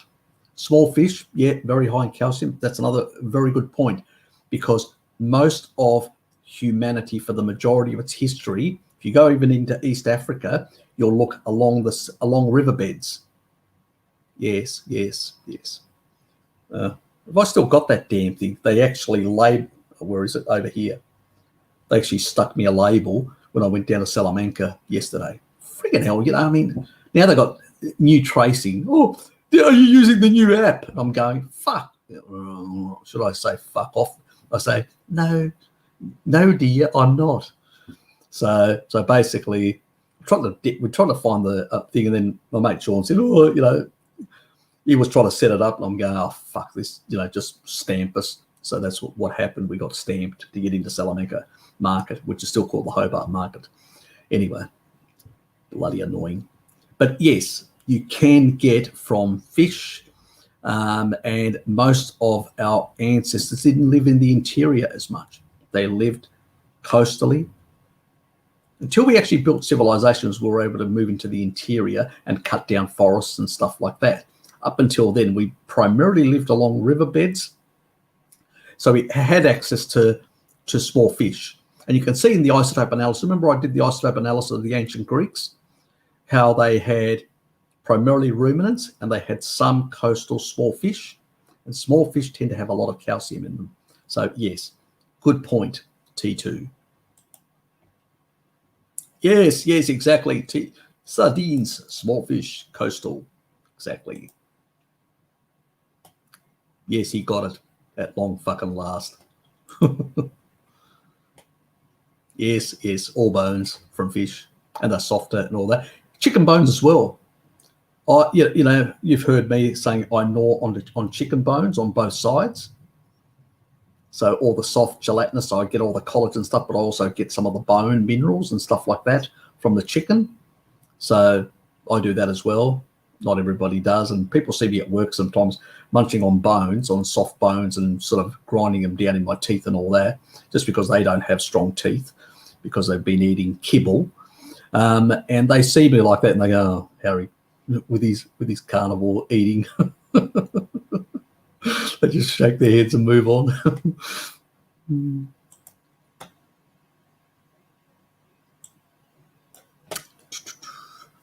The main herbs and spices Greeks use in cookery, things like rosemary, oregano, depending on how you want to call it, salt and pepper. There are things like bay leaves. In some dishes there's cinnamon, but not in all dishes. It's not a main. It's used, but actually cinnamon's used more in sweets than anything else. Which is probably a good thing because it does actually regulate slightly sugar. It has plays a role there. So it's probably a good thing that it's in those sort of foods. There's what else?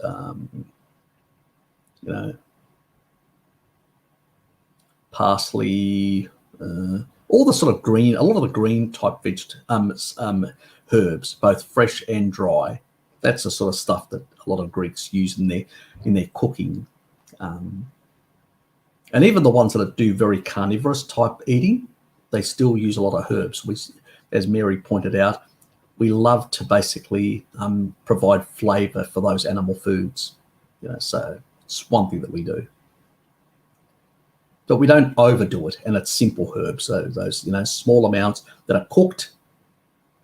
So they're always cooked, so they're not eaten raw.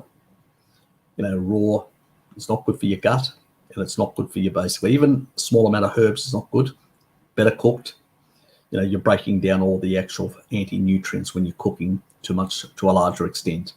So very important.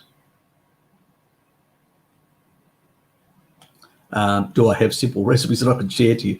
I actually say to the people, go and actually check the guys who actually do grill philosophy. They are really good at, let me use,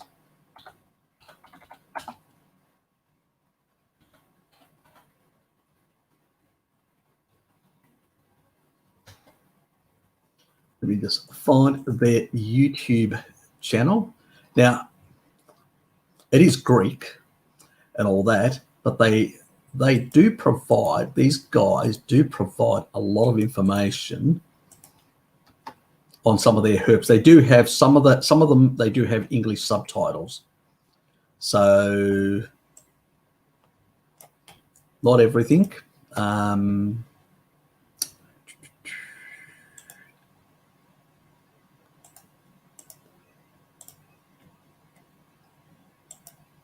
So it's just called Grill Philosophy, grilling and cooking recipes and techniques. And they do have some information, which is both, most of it's in Greek, but there is some stuff, but you can actually see visibly some of the herbs and spices, like the meats and, you know,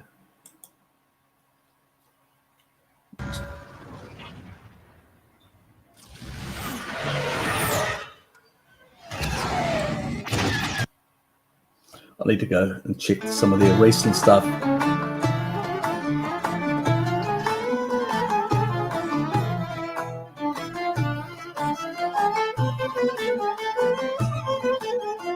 These are a number of the herbs that they use.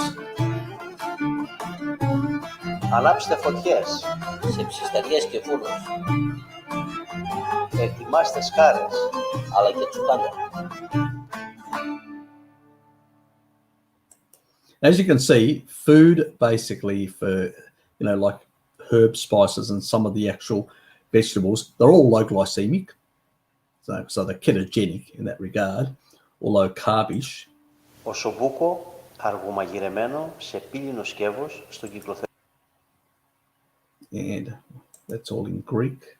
So when you see it when you see this here where it says when you see elada in the Greek language, that means it's in Greek, no subtitles. But yeah, that's Greek as well. Μαζέψτε την παρέα σας. And Έφερε ο Γιώργος και θα σας τα μεταφέρουμε και εμείς. Καλά ψησίματα. So this will have subtitles. So when you see Greece, you know it's in English. It has English subtitles. Μπορεί η συνταγή να είναι του Γιώργου Καραγιάννη, ο τράγος πάντως είναι του Τάσου Πολυχρονάτου. Ήταν του Τάσου. Τώρα τον έχουμε εμείς εδώ πέρα ξαπλωτό. Ευχαριστούμε πολύ τον Τάσο. Goat is a big, I think that we love goat. Μικρός σε ηλικία. Goat, lamb. Μας το στέλνει από την Κεφαλονιά. It's only in some areas. Kefalonia is on the west coast where I come from, one of the biggest islands there. Η περιοχή έχει μόνο γίδια.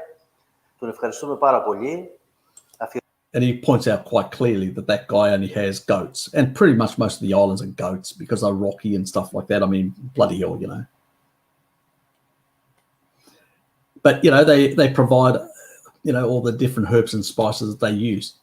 As you can see, even some of the plants that are there, you know, they're all cooked, you know, so you don't get a lot of anti-nutrients and stuff like that.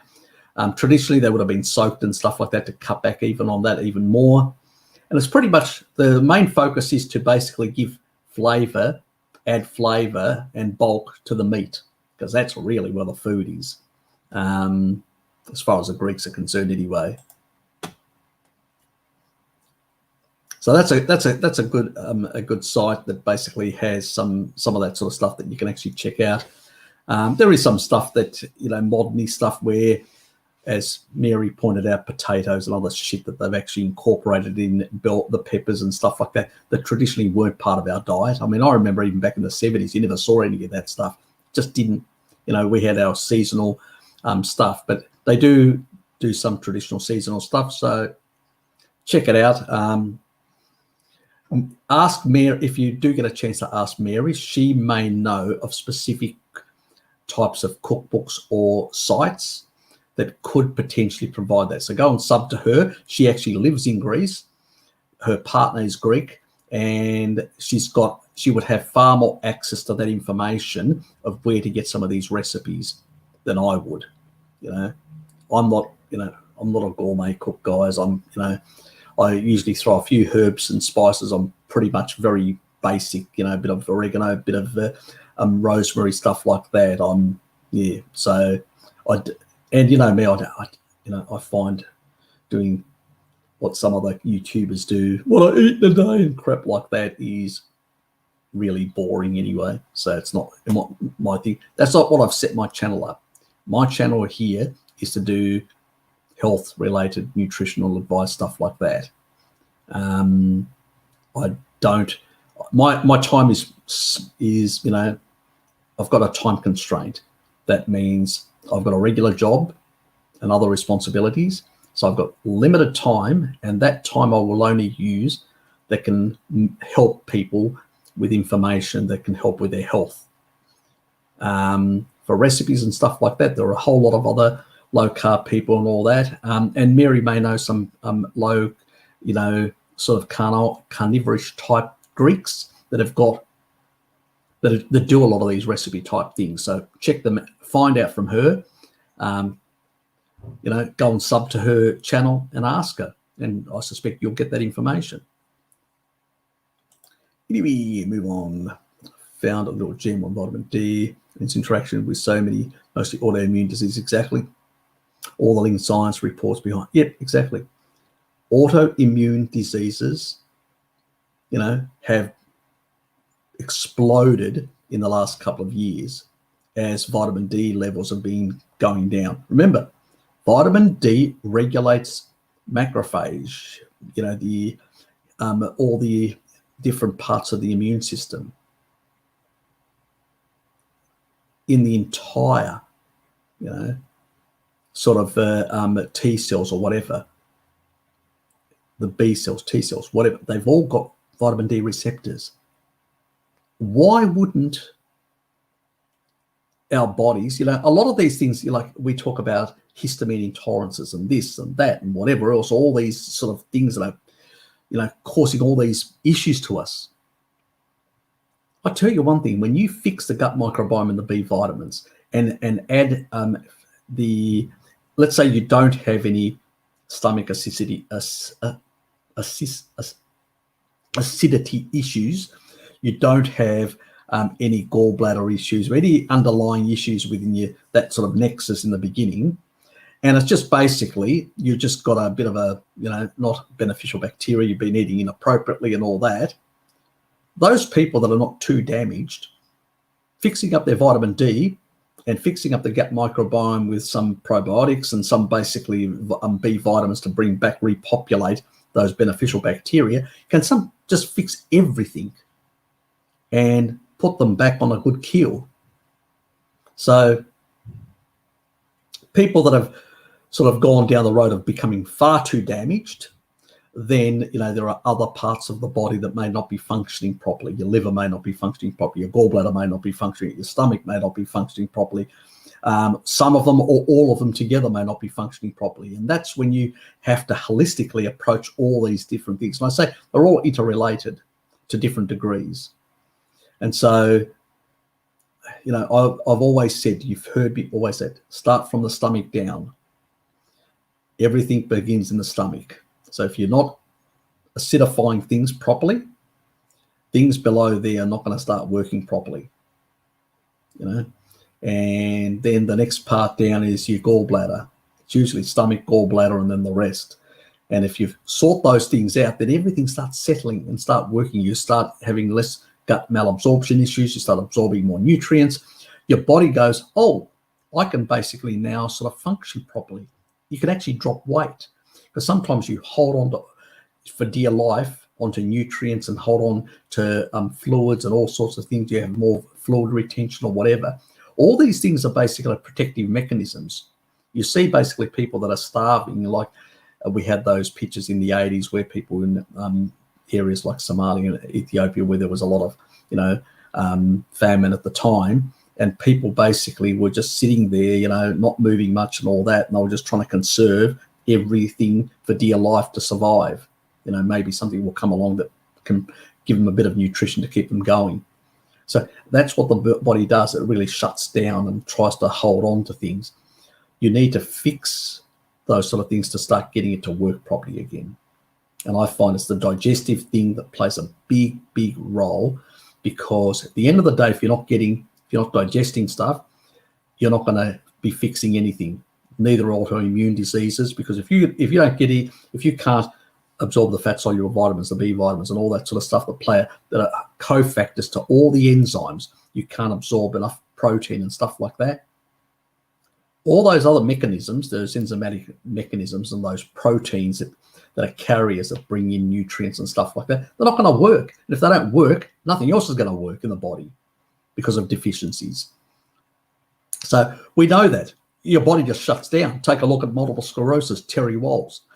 She basically, her body shut down. Once she put the B vitamins in, the fat soluble vitamins by eating organ meats, quite a lot of organ meats, she overdosed on organ meats. She was so deficient, she was able to get out of the wheelchair. Her body was able to work again. It got the nutrition it needed to work and operate.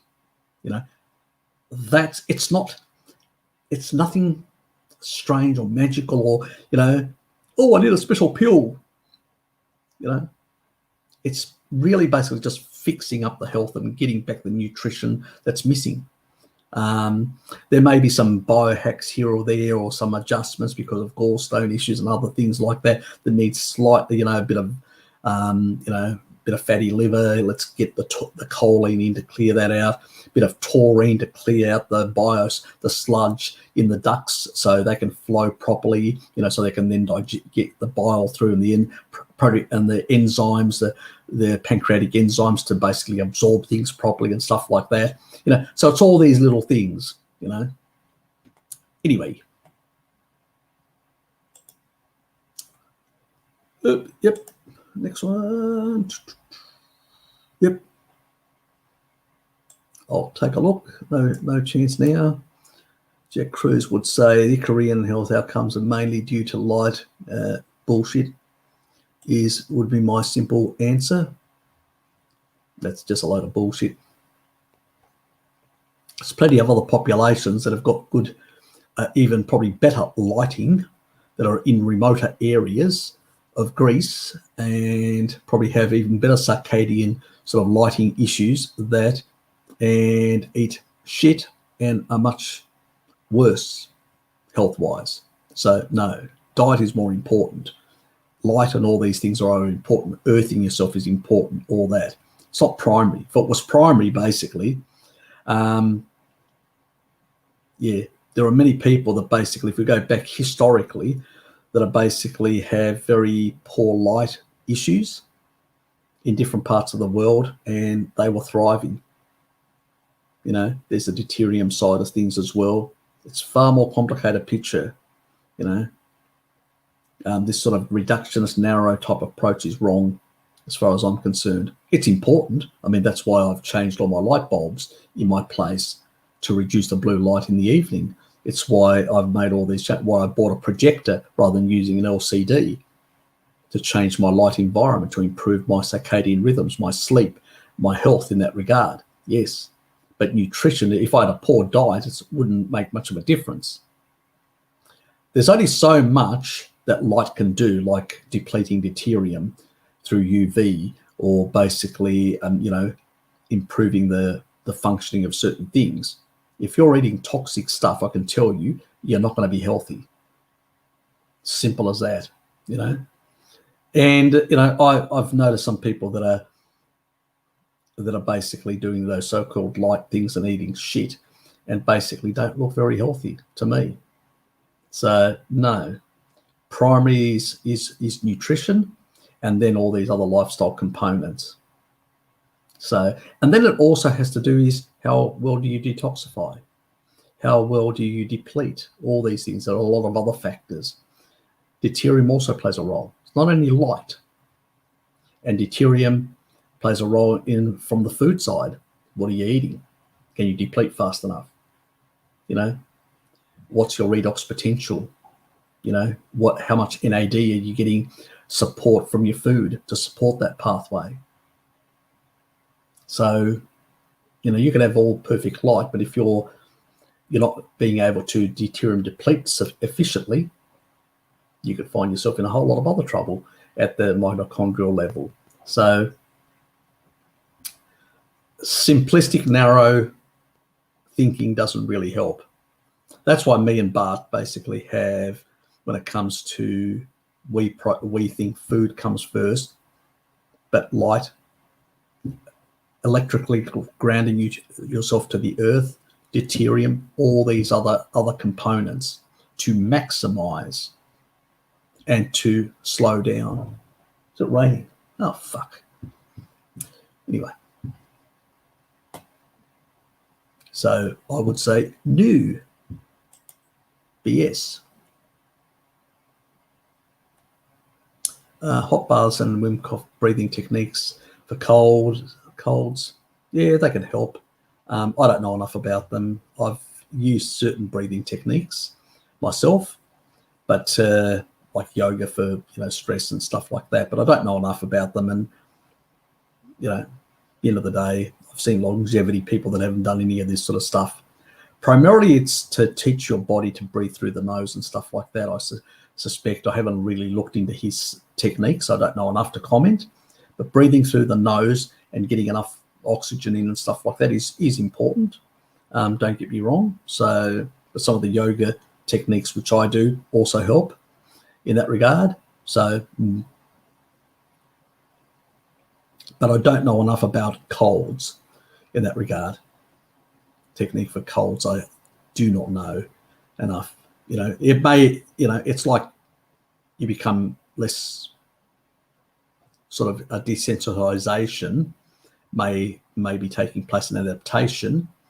But yeah, if that's what you mean.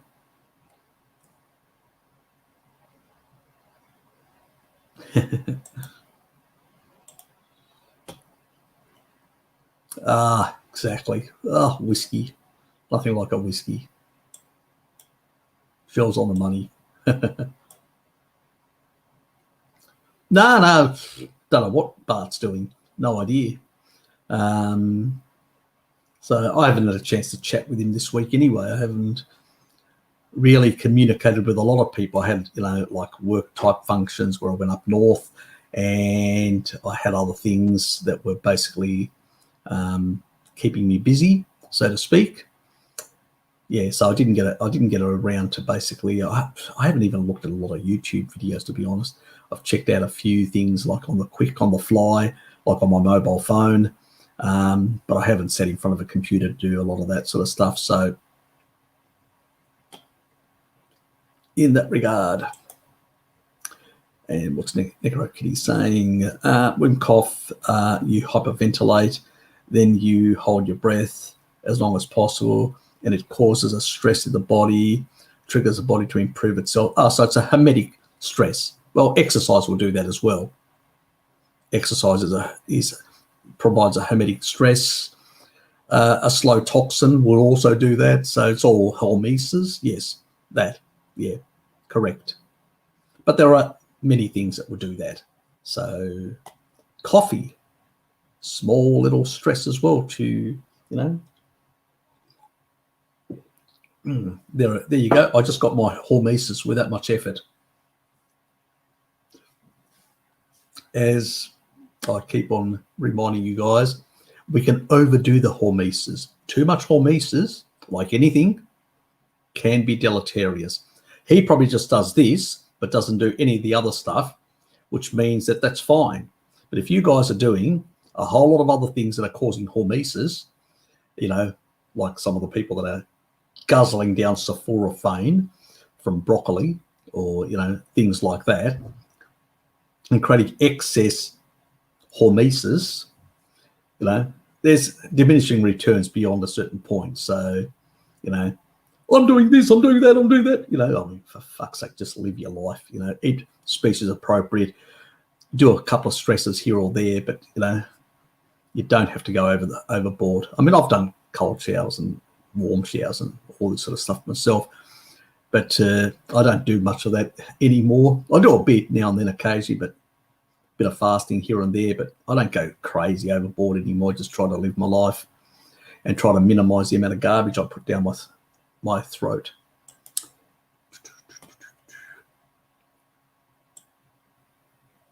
We can overcomplicate things. See the people in Ikaria, simple people just sit around drinking coffee, playing cards in a coffee shop, and they live longer. They're not stressing. Oh, did I get my hormetic stress today? So, yeah, what I'm saying is, guys, chill out. You're going to live longer if you chill out, have some sit around with some friends and talk shit. You'll live longer doing that. Hugging somebody and feeling their warmth of another human, that's what's going to make you live longer, So, hell of a lot more important to do those social things and all that, which is what the Acadians do.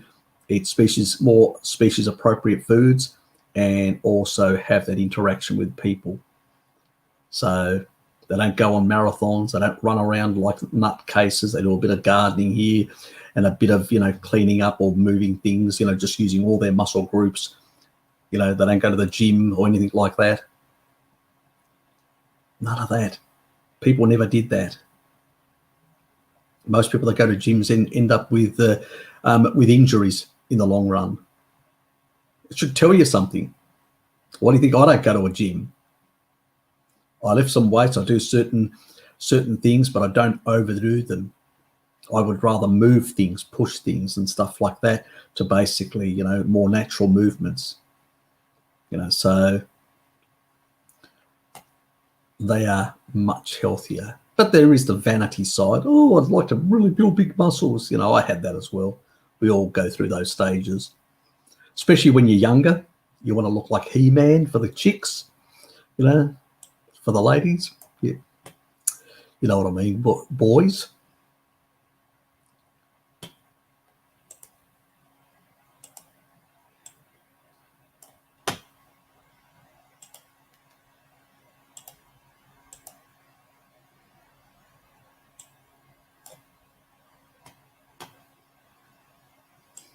That's it.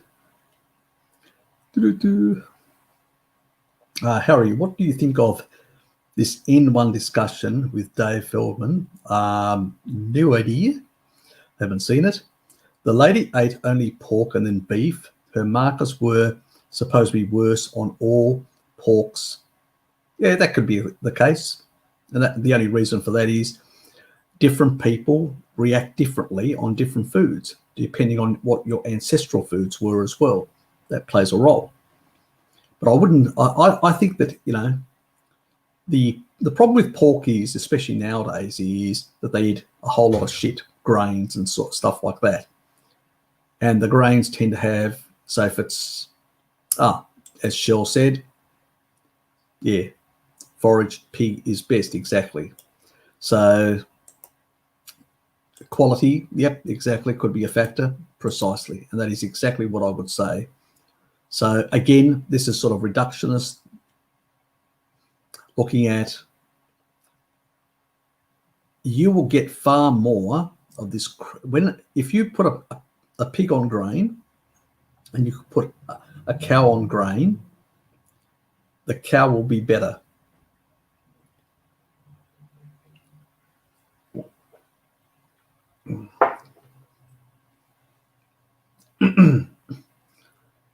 My throat's drying out. So, yeah.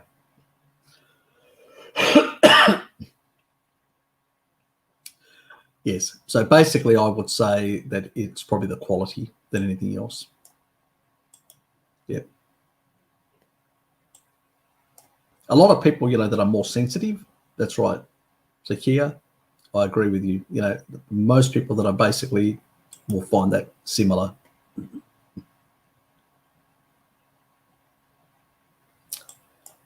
Yep.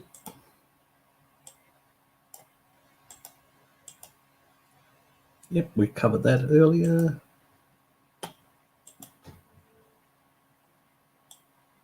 Oops. Oh, damn. Oh, God, why does StreamYard do this to me?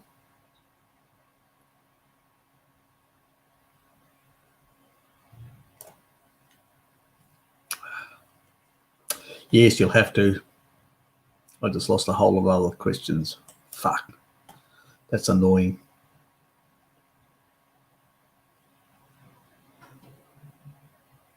Yeah, that's exactly, you don't want to do any, there's actually ones that have just 50, 50, 50, 50, 50, 50 right through. I just can't remember the brand now. I did recommend it to someone recently, but I just can't off the top of my head remember it.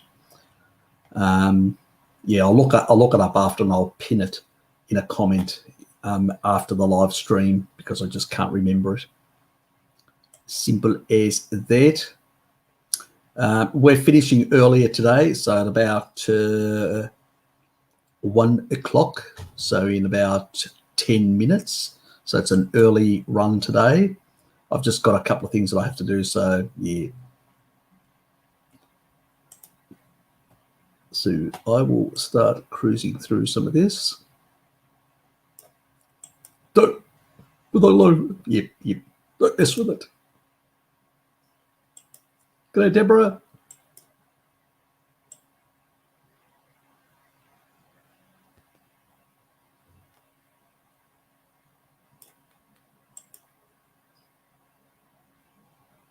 I actually take around about 1 to 2 grams, depending on what I'm eating and stuff like that.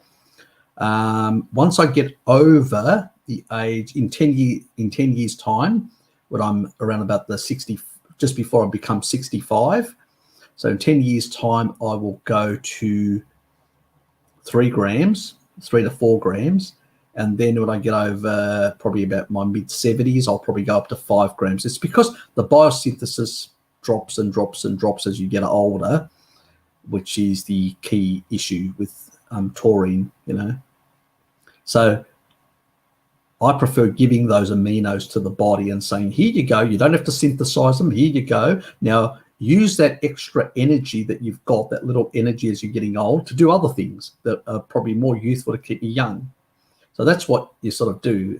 I'll supplement you certain things to basically, because you don't have the time. You're repairing a lot of tissue. The body basically has less time to synthesize certain things.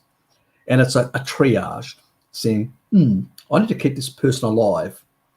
There are priorities here that I have to deal with. That's less of a priority, so it drops it off. And the biosynthesis comes down. And it varies on the senescence and how damaged somebody is, how much that goes down and what the body prioritizes. That's why deficiency rates of these things can be different between people, so to speak, if that makes sense. So that's the sort of stuff that I've got also the genetics with choline and all that, and I go, so I can't do a lot of that stuff.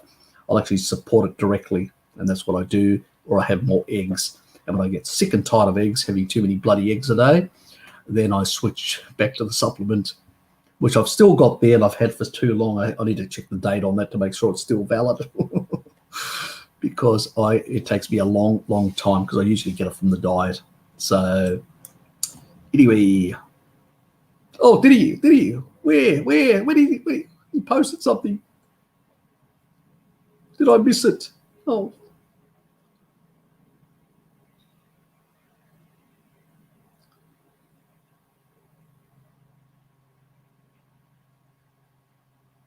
Oh, can't post his what? Can't? Why?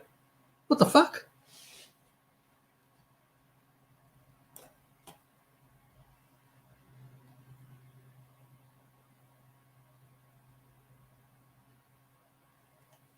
You could always.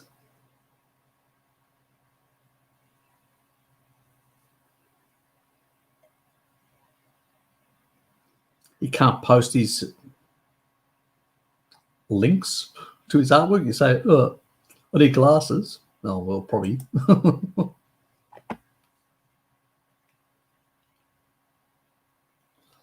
Yes, too early for my blue blocking glasses. Anyway, yeah, that's true. Nurse, yeah, too early for the Roy. Look.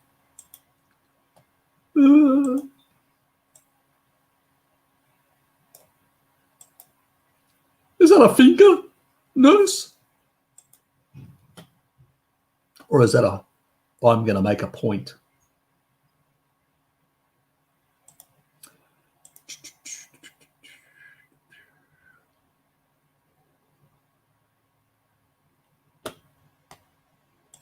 Yep.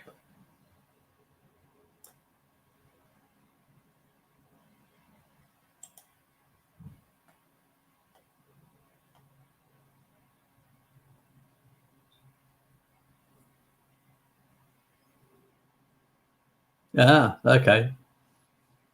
Oops. Using the incognito option.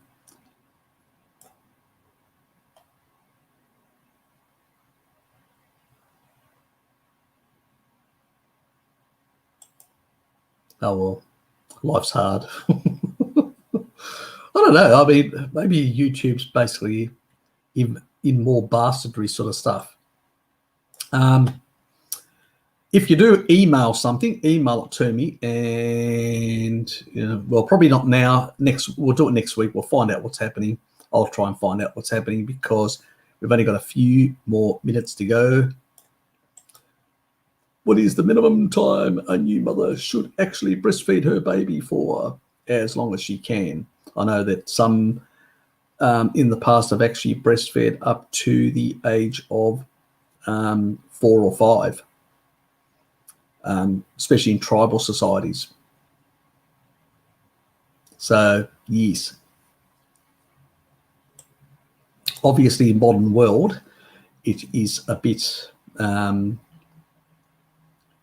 it's sort of considered a bit, not appropriate by our society.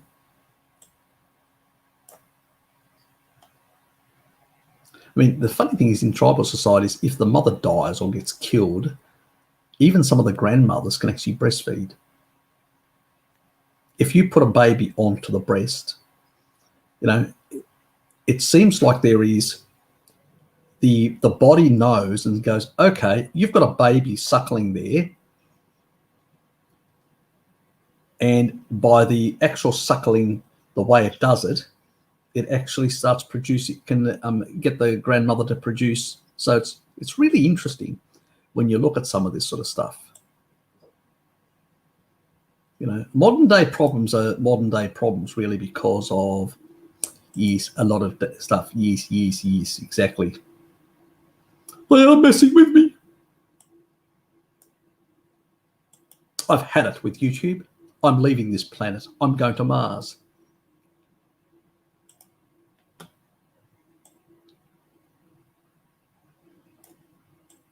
Yes, nothing like that. Yes, rosemary, basil, yeah, all that sort of stuff. Simple stuff, but yes, very, not over the top.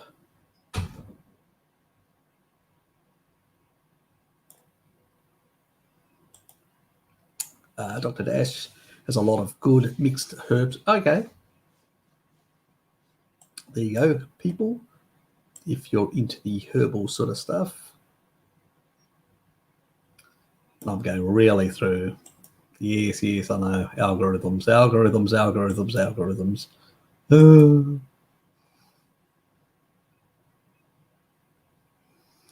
Or Harry changed some obscure... No, I didn't. Ah, God.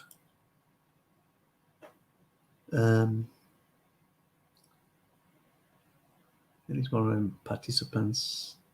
I'm sure I haven't.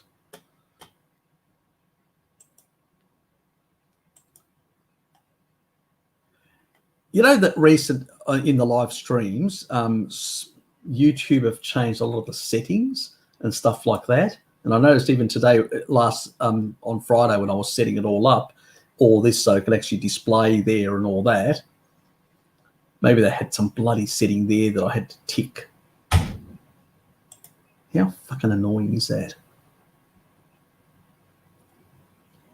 What on the options? No, that's not it. Let's go on the video sort of stuff. Okay, the more settings. Okay, that and enable. Yep, that's enabled. That's enabled. It's all enabled to allow the live chat stuff and all that. Yep, they haven't actually turned that off. I cannot see anything else in there. And maybe in some other location. God almighty, they give me the shits when they do that. God, damn YouTube. What can one say?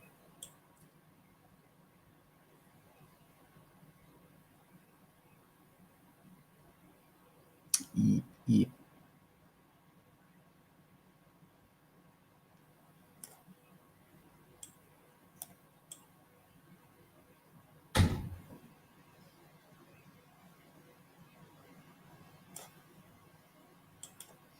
Yeah, somebody has to.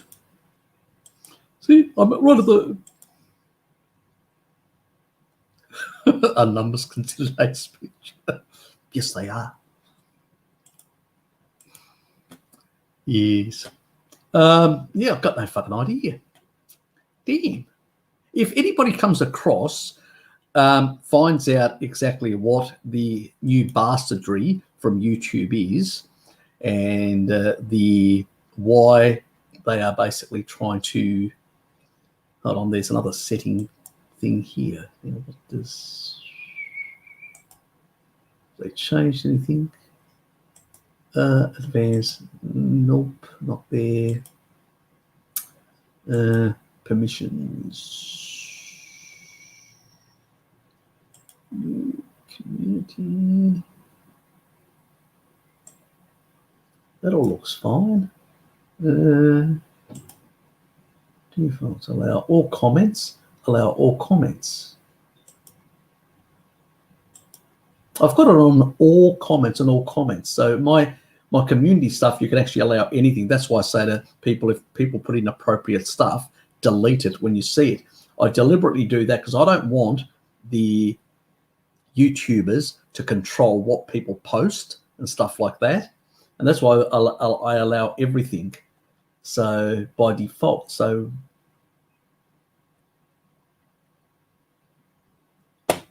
no idea. If anybody finds out anything in that regard, just email me and let me know if you find out what's happened. And also, don't only let me know, but let some of the other YouTubers in the carnivore community through different blogs and different stuff know about it. If you guys find out what the hell's going on with some of this stuff, where you can't put links in the chat or whatever, if they're doing some of the, they're changing settings or whatever, let other people know so they're aware, so they can take some remedial action as well. So, because that shouldn't happen. That's just annoying. We enjoy that sort of stuff, a bit of the banter and stuff like that. It provides a bit of entertainment as well. Well, and I have actually set all my live streams as entertainment, and excluding young people, young kids. So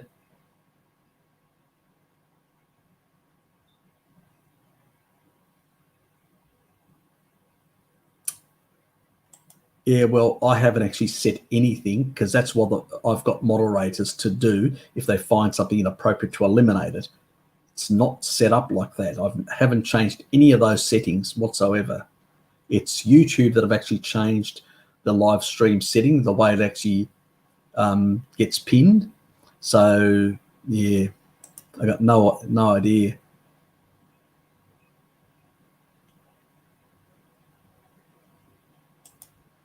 Okay, so we can't put any HTTP links. What the fuck? I couldn't say Google. What? Even their own name? How fucking crazy is that? Now it's hate speech to say Google because you may be criticizing them. What's your problem? Nice one. Exactly. Fuck me. It's crazy. Yeah, it definitely is because I haven't changed absolutely anything. Oh, if not, I just put something up. What was that? You put a test thing. There's a link. So that's the K2. Anybody can people just try and put like an image? Let's just quickly, before I actually sign off, let's just see, just give it a bit of a try.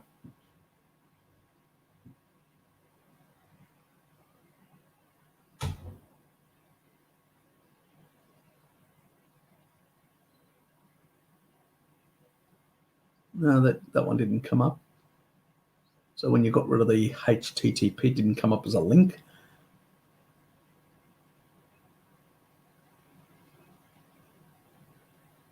You bad boys. You are bad, bad, bad.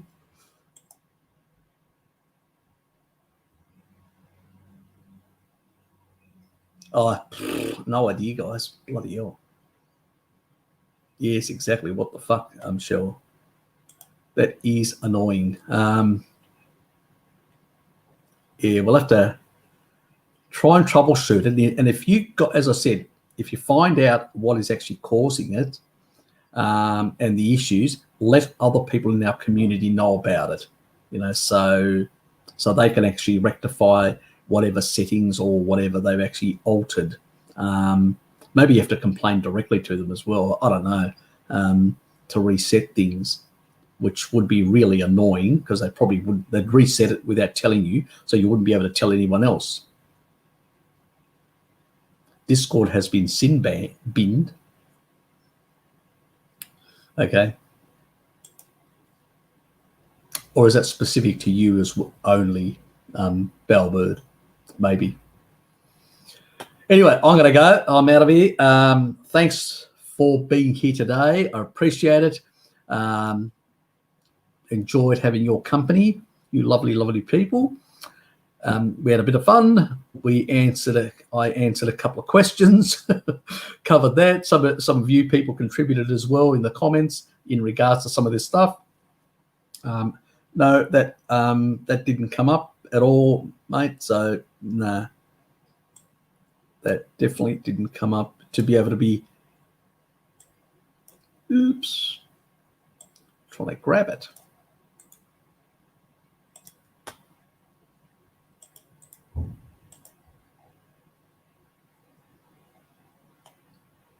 No, yeah, anything which is a / blah blah thing doesn't actually come up. No. Yeah. So for whatever reason, got no idea.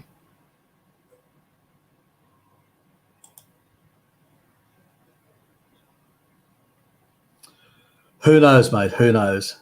Kamal, I've got no idea what is going on. Whether it's because these links should come up, because I actually have like the chat thing disconnected from my YouTube thing, so I can actually look at it.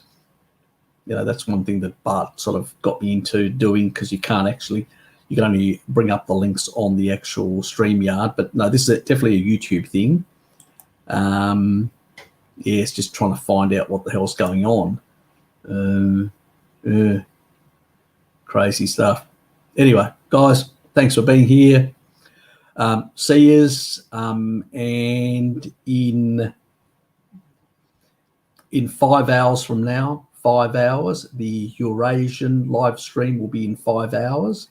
So I will be back home by then. I will be on time.